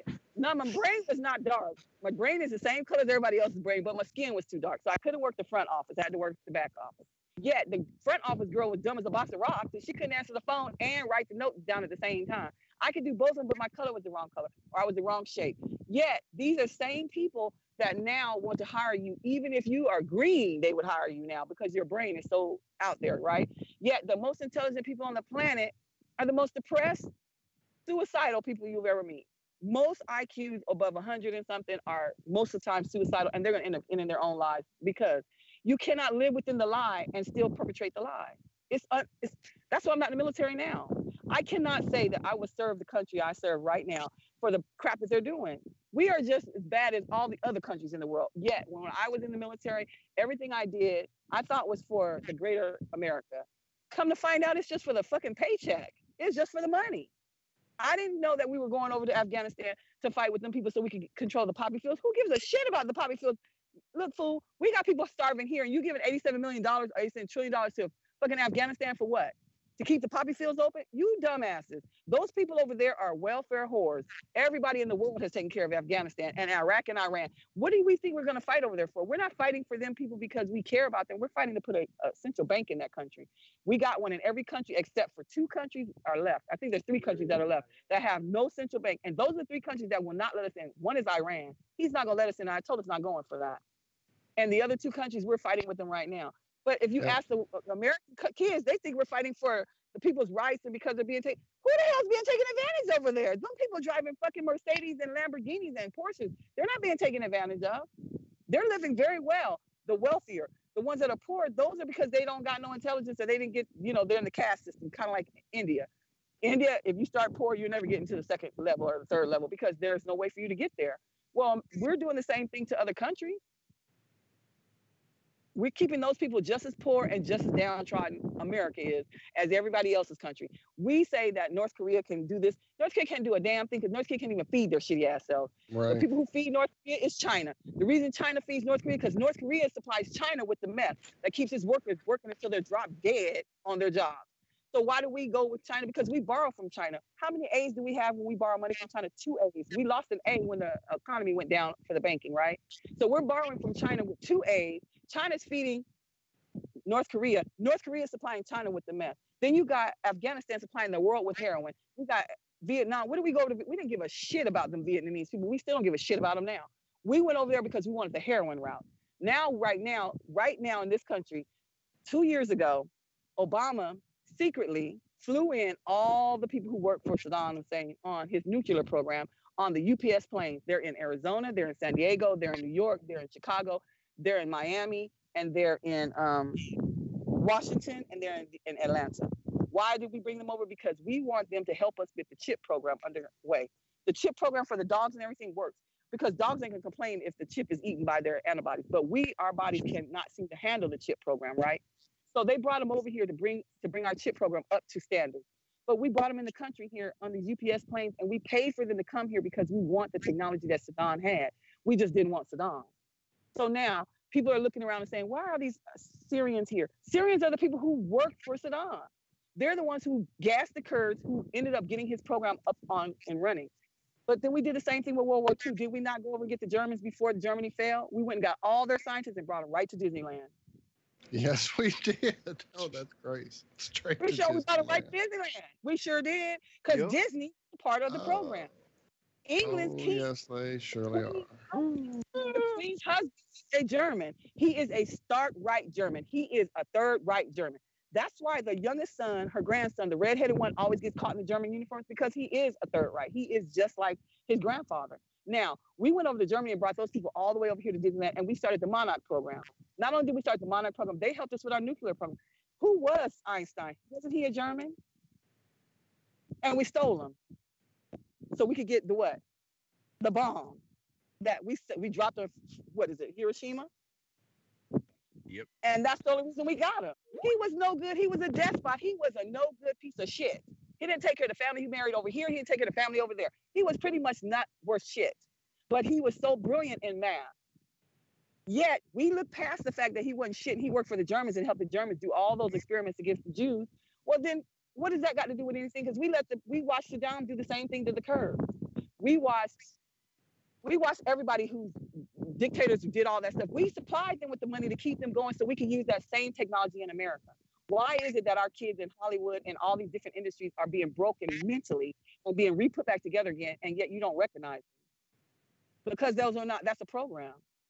It's a program. And we want to do it to our children in school. So we have learned that our parents, as long as our parents are getting their Porsches and they're getting their Lamborghinis and they're getting their condos, guess what? They won't say a damn thing about you breaking their kids' brains in school.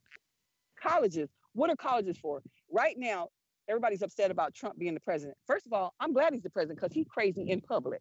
He's crazy at the big kids' table. Second of all, I like Trump because of the same simple fact that Trump tells the truth, even though he's doing the bullshittiest, shittiest shit as the president, he's telling the truth. All news is fake and funky, and it's not real. All the newscasters and all the news stations work for the same people, the people that, what do they call it? Propaganda. They just spit the propaganda, and the dumbass Americans believe it. They used to have Walter Cronkite and the old guys that used to come on, Good Evening America. and you trusted them, right? They did the same shit. No way in hell do you believe that we landed on the damn moon. That was the best production in the motherfucking world. And it still is the best production in the world. You couldn't get people to believe we landed on the moon without Hollywood helping out. Because they did land on the moon. They couldn't get the damn rocket out the damn sky. Now all of a sudden, here it is, how many years later? Can't build a motor for a rocket. We're using 45-year-old rockets. Are you crazy? Can't build it, can't find the tapes, can't leave this enclosed system. Oh, it's ridiculous. But NASA's closed. NASA has been closed since Obama and Bush. They closed NASA. Why do they close NASA? Because they do not want you to see what's over your sky. Not over England's sky, but over the United States sky. And don't tell me you can't build a damn motor, because if the Russians can build a motor, and they're the shittiest people in the world when it comes to building shit. We could build a motor. We got some of the most brilliant people, engineers in the world, in this country, and you can't build a motor after 45 years? Are you crazy? Who believes that? The American public. Why do they believe it? Because they don't care. As long as you feed them, entertain them, and give them the necessities to do what they want to do on the side, they don't give a damn. Drugs is not illegal because, yeah. Are you going to be here for a minute? Yes, sir. Because I have got to slip away for a moment. I've got to go pick my son up at work. So I hate to miss this. It's been amazing having you on, and I don't want to miss it because I don't know how long you'll be able to hang out. So I'll be back as soon as I can. I'm not stopping you, but I'll have to step away, everybody. My apologies. I just didn't want to suddenly go quiet on everybody. Oh, no, I'll be right back. Shouldn't be more than 10 minutes, I hope. I'm going to have to hit the sack soon as well. Not encouraged to believe and to think. They're encouraged to be discouraged, because a discouraged child will believe anything after you bring them back from that discouraging attitude. And right now, our kids are not sure what to believe. They're not sure what's going on. And the world is a scary place. It's very frightening. It's very, very frightening because there's no norms to it. You got kids killing kids in school, if they're really killing them, because you didn't see no bodies. And I don't believe you saw no caskets. You got South America, which is a blackout. Immediate blackout in South America. Why? Because we made a treaty where we wouldn't build any new bases. No country would, and we got new bases down there. China's got a base down there. Everybody's got a base down in South America, but we told each other we wouldn't do it. We signed a treaty saying we wouldn't do it. Now there's a blackout on South America's news. You got a blackout on Australia's news. Why? You got a blackout on South Africa's news, and South Africa's getting ready to repeal apartheid. You got countries that are going back into the cold and dark ages of how law and what we've learned. And yet the kids in the world don't have any idea this is going on because they don't get it from the news. They don't believe it. Yet our parents knew that something was wrong. Something is not right. And civil liberties is gone. If you go to your park right now in your town, or you go to your beach, you're going to find listening devices at that park that shouldn't be there. It's against your civil liberties to have that. We got a tower right here, right now, that's got a listening device. It's got 6 or 7 cameras on it. Yet in cities, on top of your hotels and on top of your tallest buildings, there are listening devices, and there are also cameras watching and videotaping us. That is supposed to be against the law. We fought for that. But guess what trumps that law? The 9/11 Patriot Act, which was just now reinstated last year, right before the wintertime came in. They reset that law back into law. It was supposed to go away when the war was over and we didn't have any threat. 13, 17 years later, it's been reinstated again. Why? Because it means that the United States government can listen to you, can spy on you, and can also detain you without charging you for the rest of your life. That is against everything we fought for in the 60s. Yet it is law. Right now, your car listens to you, your cable listens to you. Your company listens to you. And since we went to digital, everything is being listened to. But why? Why do you have a need to listen to the American people against their will? For those that do not believe the story and do not believe the hype. Those of us who don't believe it, we're listened to more than anybody you ever seen. You're followed all the time. You're followed at the grocery store. You're followed to your job. You're followed wherever you go. You'll see cars, unmarked cars. You'll see, it really is a lot of Cadillacs and a lot of GMC, the presidential type of GMC vehicles. You'll see them all over your neighborhood. You're like, what is that car sitting there for? Why is that car been there for? Look out your window. Look outside sometimes. Look around you. Look at the people that are in line next to you. Those are not normal people. Why does everybody got a baseball cap on and sunglasses? In all those vehicles? Because they're following you. They've been following us for a long time. And it's okay. Noriega right now. Noriega, remember Noriega, the drug kingpin. You know where he's sitting at, right? No. Florida. He's sitting in Florida in a prison by himself. He's been in that prison since we captured him. He's never been charged. He's never gone to court. He's been there the whole entire time. Isn't that surprising? This He's is been Manuel Noriega of Nicaragua. Is that correct? Yes, yes. He's a prisoner in a prison in Florida by himself. He has never been charged. He never will be charged.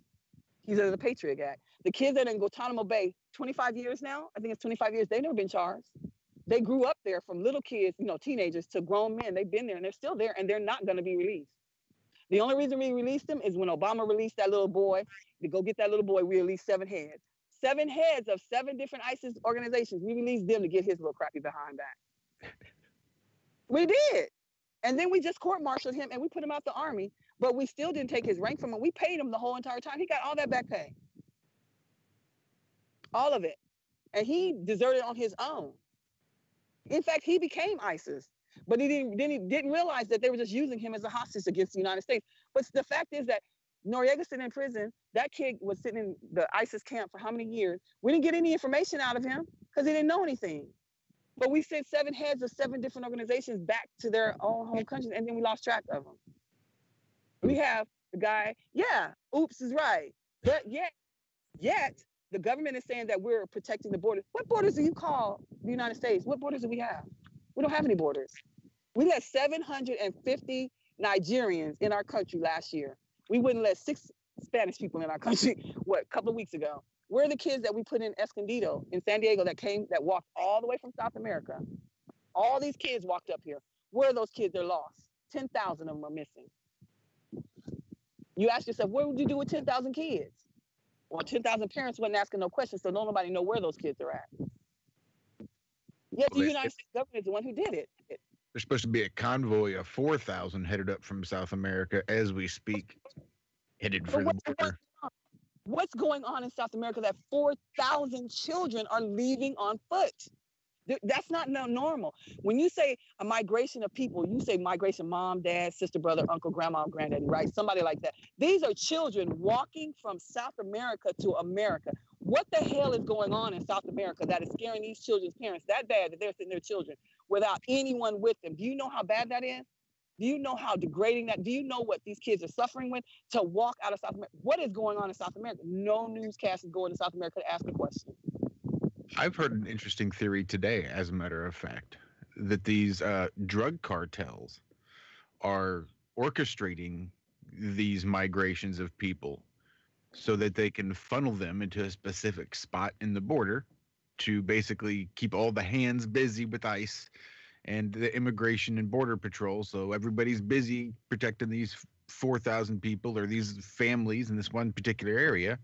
So they know that that's where they are. So they basically have that carte blanche freedom to just go and roam and pass drugs right across the Rio Grande in open sight because they know where everybody isn't going to be. But now think about it like this. This is the other theory. South America is the only country that technically you can buy anything in South America, okay? Anything. But what they're not saying is they're also in South America using the children that are in Brazil and all these countries that are just homeless with no families, and there's so many disenfranchised. They're organ donors. They are the best organ donors on the planet. They are cutting kidneys out of these kids. They're cutting lungs. They are using them as organ donors. And all the rich, if you've never noticed it just recently, the the 13th family, the Rothschilds, the oldest one, the one that just passed away, he had 3 heart transplants in his 80s. Yep. Who gets approved for a heart transplant? He got them hearts from the South American kids. He didn't get that from America. No, for real. Larry Hagman of Dallas, he had 3 kidney operations, 3 transplants. This fool drank all 3 kidneys to death. Where did he get them from? He was already in his 70s. You are not on the transplant list in your 70s. I'm sorry. No but doctor he bought them. Do it here in America. I can't imagine. He didn't get it done here. He got it in South America, and he got it out from a kid. His organs came from kids. Because South America has the largest population of disenfranchised children with no parents to protect them and no government to protect them. So they are snatching those kids off the street, taking kidneys out, taking hearts, taking whatever they want, and either dumping the bodies or putting the kids back on the streets with drugs and with whatever they huffing, a little bit of money, and that's it. Those kids don't have nobody to protect them. So you look at Mexico. Mexico's an entryway into the United States. These kids are coming from South America, but no one is saying why they are running. They are running for their lives. And this is not abnormal to America, because guess what? We have a blackout on South America. For one, we got bases down there we weren't supposed to build down there, because we did the treaty in World War II and I think Vietnam, right after that treaty where we said we would not build any new bases down there and nobody's country would establish any new colonies down there. Yet we have colonies down there. And we have new ones. And it's not surprising, because right now America has blacked out the news for South America. We don't hear South American news. We don't hear nothing about Africa's news, South Africa's news. We're not talking about anything going on around Israel. And Israel's building a wall around this whole entire country. We don't hear about that. No one's mentioning that wall. But the Muslims are mentioning it, because every time they go out and get new settlements, that's adding it to the wall, encasing it into the wall of Israel, right? But when you look at it, Palestine, the Palestinians and the Jews both live there. The Jews left, and they left for a long time. The Palestinians took that ground. Then the Jewish state got their state, right? But they didn't even try to share with the Palestinians. The Palestinians are saying, we don't want the whole country to share some of it. Shit, you weren't here for how many years? Centuries. And we were here. This is part of us too. But Israel is not going to share. And we only protect two countries in America. We only protect two, England and Jews. That's it. We go to war for England, or we go to war for Jews. And when we go to war, we make them go to war with us too. Now, England's out of the EU. How does that affect us? It does affect everybody, because right now the world is in a recession. The world is in a recession. We're not in a recession yet, but we're getting ready to crash too, because anytime you have 90% of the United States middle class on credit, that is bad. 90% of the middle class is running on credit. They're not running on money, because they don't got no money. And then you got poverty level is what, up to $15,000 under that is poverty. How is that poverty? That's ridiculous. You make $50,000 and you're living poverty. You make $20,000, you still can't afford an apartment or a house. You got couples that are living in their cars, 30 and 40,000 of them all across the United States in different cities and states, because they can't afford. But you got the middle class living on credit. Anytime you see this many people with brand new Audis and brand new Mercedes and these little shitty ass cars that we wouldn't buy anyway, that is bad. Yet we are told on news 7.1 million jobs are out there. Who the hell believes that? America, because we don't want to look at the fact that the world is in a recession. If the world is in a recession, we're in a recession too. Who's going to buy our products if the world is in a recession? And then Trump's crazy ass, he didn't cancel all the contracts with everybody. He's right. We were getting taken advantage of, but this ain't the time to cancel the contracts, boo-boo. We need money, because we have a debt to pay. We have a gigantic debt to pay. Afghanistan's debt, we have to pay for Afghanistan. We have to pay for Iraq. We have to pay for, and then they decimated the military. So we aren't militarily strong. We don't have enough people to run the programs that they built. You know, instead of being a hands-on military, now we're computerized. We don't have kids that are smart enough to do that. Do you know where they're getting the new kids from? The meth program here in San Diego and in LA and all these places. The kids that are running the new program are meth addicts. We overlook that. We waiver them in and we let them come in and we let them use meth, because meth makes their brains, it blows the fuses on their brain so they can think and problem solve faster on meth. That's why they let them use it. Same thing they used to do with LSD, same thing they used to do with cocaine. Yet the kids that could go into the military are saying, fuck, I don't want to go in there. You just need bodies to die. Which they're right. We just need bodies to die. We don't need those kids to understand why they're fighting. We just need them to shoot or get shot at. That means that our military standing force is way weak. That means that we are talking about patrolling every water in the. How do you patrol every water when you don't got enough bodies? Yeah, we have technology, but we don't have nobody to run it. Because the kids that could run it are the hackers, and the kids are the drug addicts. The kids that could do it are in college, but they don't. Look at the college kids. Look at how smart and how non-smart they are. They're not even as intelligent as your grandmother was when she went to college, and she only did 2 years. Training program. She's smarter than the kids we got coming out now, 4 years. You got doctors and when I was in the military that would go on Google to find out what was wrong with you. I said, fool, this is what I came to the doctor for. I could go on Google my damn self, you dumbass.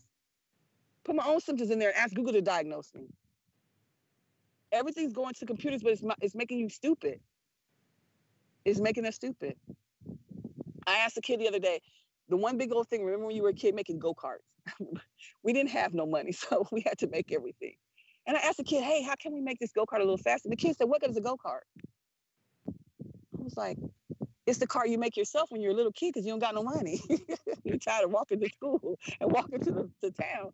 And they just think, oh, you just pay for a bus pass. No, dum-dum. Build a go-kart. Build something. Remember you used to try to build a rocket in the backyard?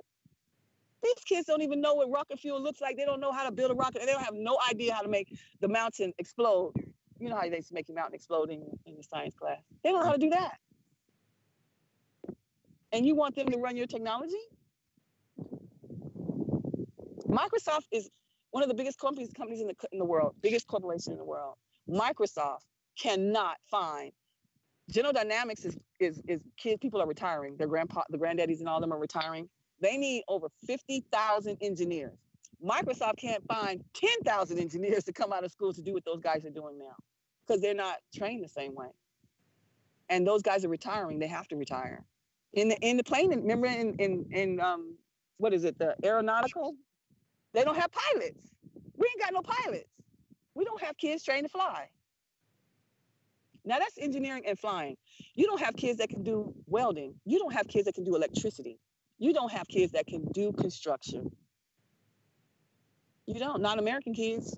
These are kids from Mexico. They're from all over every other country. But they come here, go to school, and take their knowledge back to their countries. Our kids are not even trying to attempt to do that. They're being entertained. They're being entertained by all the bullshit on TV. And that's just what it is. Trump's right. It's just bullshit. It's all bullshit to entertain you and keep you distracted. It certainly is. Sell everything we have to the United States government. Sells all our land. We built. Do you know that there is a place in Florida on the docks? Look it up.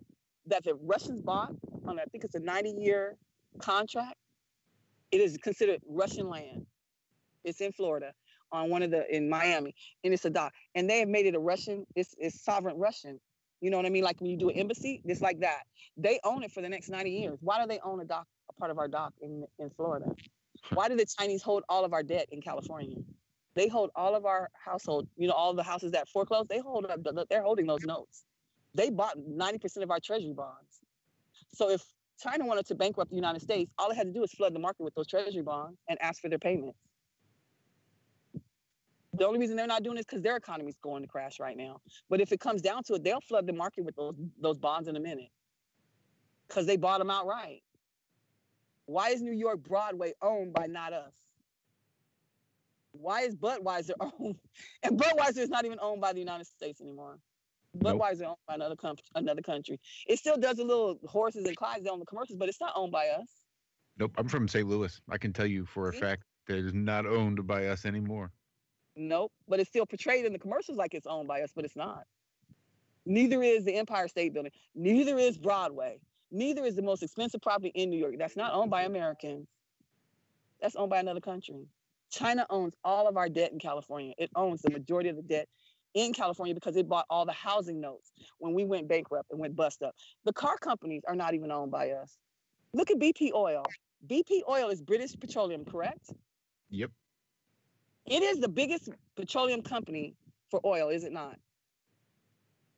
I do believe. I couldn't. It has crashed 2 coasts. It has flooded 2 coasts with oil. It did Louisiana and it did Alaska. How did BP get away with doing that and not being kicked out of our country? BP has destroyed 2 ecological systems without anybody putting anybody in jail. Because you pay the fine.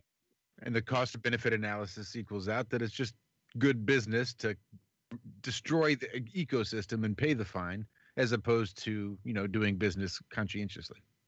But how did they become the owners of the biggest oil company that supplies oil and gas to us?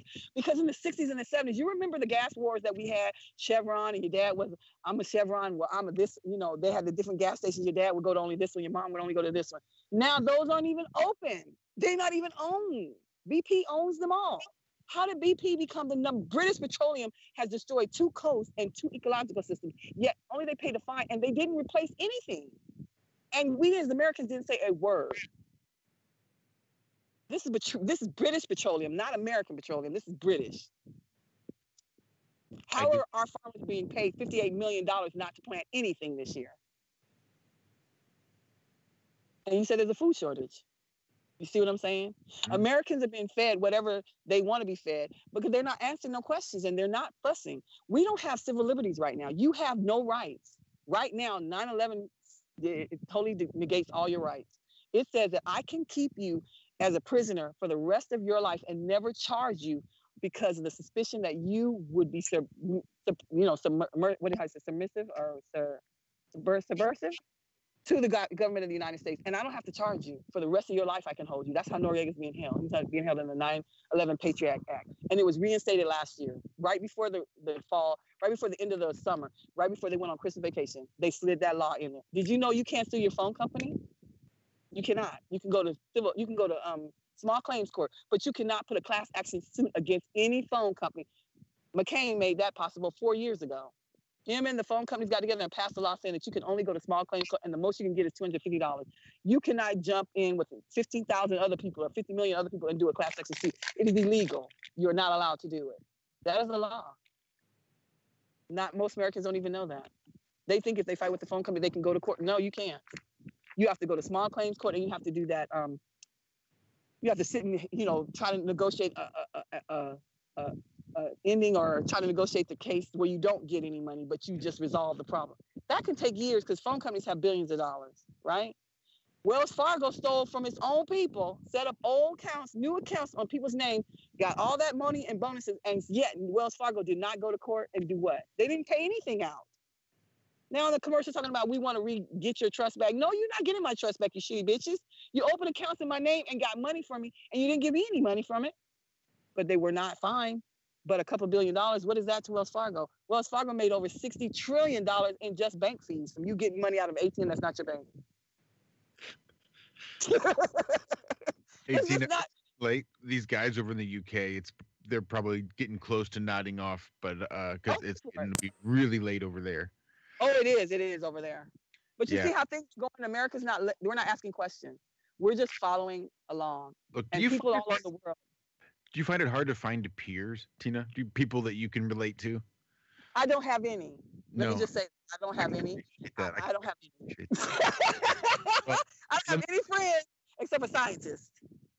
Well, I think you've met some friends tonight, because I think what you had here was 5 guys nodding and smiling the whole time you were talking, because we were on board. Because this is what I had to learn on my own. I wish I had known people like you guys when I was a kid and a teenager, because I didn't have anybody. I just went and asked questions, and then I got on this list because I asked the wrong questions. And I would go on the computer and learn how to make things and stuff, and then I got on the FBI list. And once I got on the FBI list, I basically didn't have any friends. Literally, that's the truth.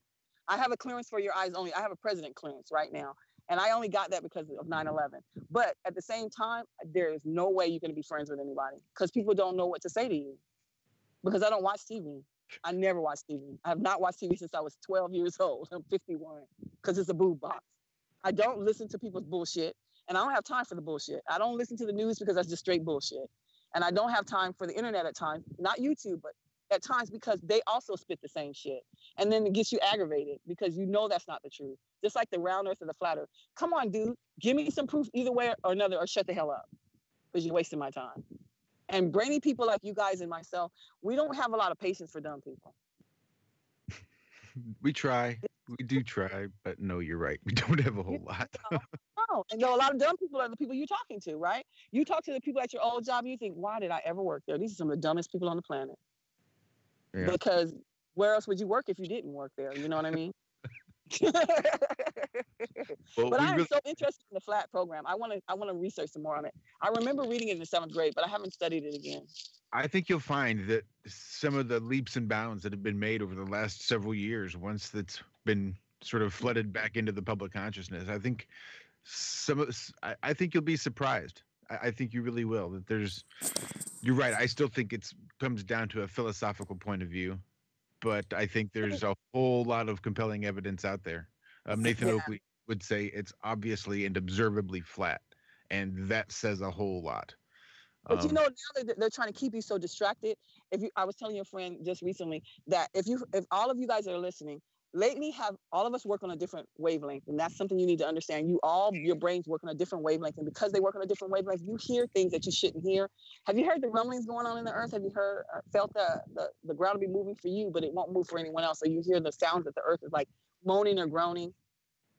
I want you to realize that a lot of you guys are hearing it because you work on a different wavelength. And because we went digital, wavelength is a big thing to the government, a big thing. They have a big study going on about it. And like we're talking now, but a lot of us have heard rumblings in the earth. We've heard feelings of shaking on the earth, and we've not felt comfortable in certain areas.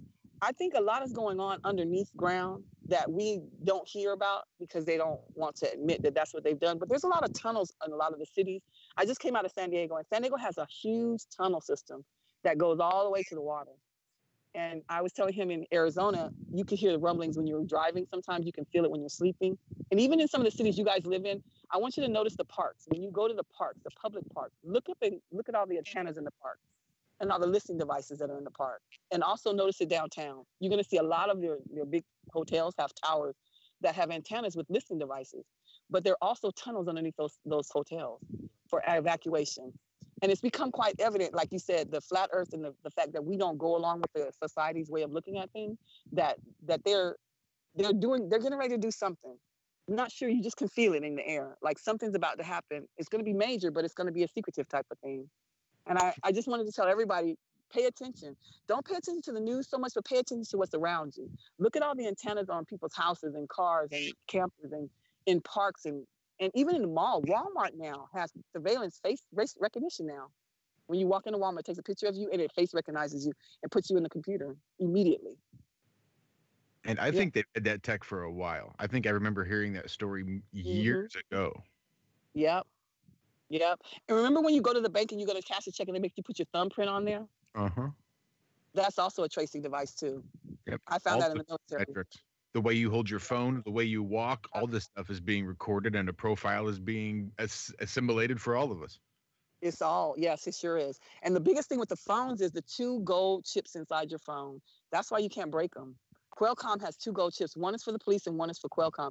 But both of those chips are so important that now it's almost impossible for you to break your phone and be insured. Well, they ask you for your phone back when you go to get a new phone because they want the gold chip. But just recently, Qualcomm tried to sell itself to China. Remember that? And the sale didn't go through. The United States government said no. The United States government said Qualcomm could not sell. And if you look at the owner of Qualcomm, he is a cousin to the Rothschilds. That's their cousin, their first cousin. Wow. And he's a Jew. He's a Jew. And he's a Rothschild. Yeah. And Merkel, that the Queen's grandson just married, she's also kin to the king and the queen. She's a cousin to the first Black queen. So all of these things are connected because the Rothschilds and the 13th family all are the royal families in the world that run everything. And their goal right now is just to get that central banking, because once you have central banking, you own the country. And we, as Americans, need to pay attention because we're just kind of asleep. It's absolutely true. I can tell you what, I can listen to you for hours. I envy Zach. No, thank you so much. Well, I'm a big fan. I got to tell you, Tina, I'm already a big fan. I love smart already people. in a happy relationship. I Arizona courting, so just. Do you know that's the reason why I never had relationships, because I could never understand how people could be so stupid and be so satisfied. I can appreciate that for sure. Yeah, so stupid and satisfied. Yeah, I'm not satisfied, but I'm not stupid, and you're not stupid either. You're not satisfied because you wouldn't ask questions. I like people who ask questions. That's right. We repeat it often. Everyone should learn to question everything. Answer these questions for yourself. Test it for yourself. Prove it for yourself. Yeah, that's what I say. Thank you guys for letting me be on, and thank you for letting me talk to you guys. Thank you so much, Tina. Anytime. I really hope we get a chance to do this again. Really, we could do this every couple of weeks. Just call in and catch up and just listen to you for a little bit. That'd be awesome. On the new things. That's what's been coming to me. The new things that have been coming up. I thought it was quite obvious that people would kind of think more, but I don't get why people are not asking, but I kind of do understand that they're being satisfied on the other level, so they don't want to ask questions. It'll upset the cart. That's right. Well, and they don't think they have to. Authority, that people that keep telling them that they're in charge, keeps telling them that they have the answers, and they keep repeating what those answers should be. So what do they really need to ask about? They've got it all figured out. What's to ask? And that's it. Just a healthy dose of fluoride and a little pat on the back and have a nice day. Go watch your cartoons. Exactly. But even those have now become trainable, right? Cartoons are training our kids to believe in everything but God. Pretty much. Yep. Yeah. That's right. I think you guys are wonderful. Thank you so much for letting me be on. And I definitely will be listening to you guys next week. Well, awesome. Thank you so much, Tina. Anytime. You're welcome back. Anytime at all. Thanks. Take care, Tina. Catch you soon. Oh, Thank you, guys. God bless, mate. Was that not awesome or what? That was absolutely awesome. This is why I came out here. This right here. This is my purpose right here. I can see why you felt like it was noon at 4 o'clock this afternoon. Yeah. Since like 8 this morning, we just chatted till Because I never talked to nobody about it. I never tell anybody. like 3 in the afternoon, and it felt like it was just a couple hours. Yeah, I write in my journal. But yeah, this is the kind of people I'm coming out here to find. These are disenfranchised. You know, and I already started flat smacking her, and you can tell she's already interested in it. Because they're ready to sound great. But I'm gonna let her ask a billion questions, and I'm gonna record it all, and yeah, we'll put it out. That's awesome. Yeah, this is the kind of people that I'm looking to meet right here.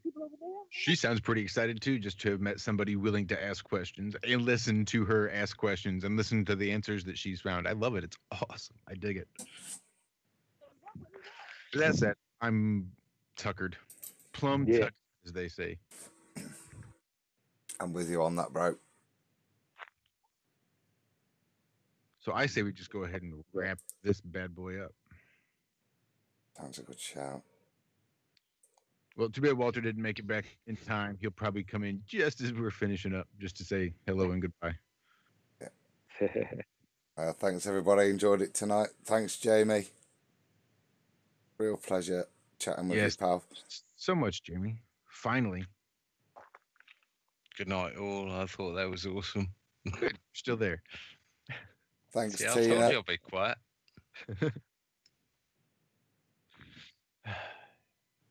Yep, it's a good thing Dixie makes me happy.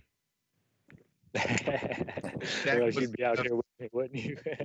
If you weren't enough to get my ass out there to Arizona in the desert, I think Tina would do it. Yeah, we're gonna have some good conversations. I can tell already. Yeah. Get Tina's details, but I look forward to chatting to her again soon. She's I'm gonna try to get her to top come up laugh. there with me for another 2 weeks up in where the next place I'm heading. Cool. She can meet up with the other military guy, and maybe we'll be able to get him on too. He's pretty open-minded and got some great ideas. We'll have all the targeted individual teams meeting up. Haven't seen each other since the program. I haven't seen you since the farm. Yep. Good stuff. Yeah, that was awesome. Yeah, she's got a United States Navy, United States Army sticker, all kinds of stuff. Yeah, definitely. She's a patriot. Well, sounds like her reels are definitely a turning. Oh yeah, she said she's got a million questions for me. So awesome. Well, best of luck. Oh yeah. I'm glad you know me. I got the arsenal. I'm glad you're going to be able to record it, because that's going to be something I don't want to miss. Ooh, you know what else I don't want to miss? You know what? Because I don't have to miss. I can sit down here in my ever-cooling basement as the temperature drops outside, with my cozy head nice and warm, with my Hank's handmade hat, because I've got my own personal. And I highly recommend, as winter comes here in the U.S., that your head's going to get cold, and there's nothing better to cover up a cold head with than a Hank's handmade hemp hat. Did you get my message, Adam? Yeah, certainly. I was going to say, Josh, winter's drawing in, and I know mine is on its way hopefully soon, and just a little bit of shipping to pay when it lands, but that's all good. Be money well invested. Cold in the shed now, mate. So yeah, a Hank's homemade hemp hat. Be just the thing. There you go. Oh, it will be. I know Walt's pretty pleased with his too. He and I are both very satisfied customers. Well, thank you. I put a lot of love into each of them, into everyone I make. I was even quoted as having said that it's the best damn hat on the flat earth. I mean, I quoted myself, but I mean, it works. I wouldn't disagree. All right, well, I guess I'm going to get out of here. I'm just stalling for Walt, really, is all I'm doing. Leave him. I want to go to bed. All right, yeah. Let's All right, fellas. I love you. I love I'm you. sure we'll chat again before Wednesday for sure. Oh, I suspect we will. Thanks, everybody. cuz. All right, cuz. I love you. Take care. Take it easy. All right. Good night, everybody. Love you, fellas. Thanks, everybody in chat. Thanks for hanging out with us. Thanks for sticking around. Everybody listening, not in chat. Thanks for listening anyway. Although we would really love just popping in, saying hi. Not that I was watching, but Walt's always in there. But with that, I got to go to bed. I'm just going to sit here and ramble if I don't just nod off first. It's been a long day for me. But I love you guys. Thank you so much for tuning in this week. My name is Josh Corey. This is Iron Real Media. Remember, as you go out through the weekend and throughout the next week, just remember, have no fear. It'll all be okay.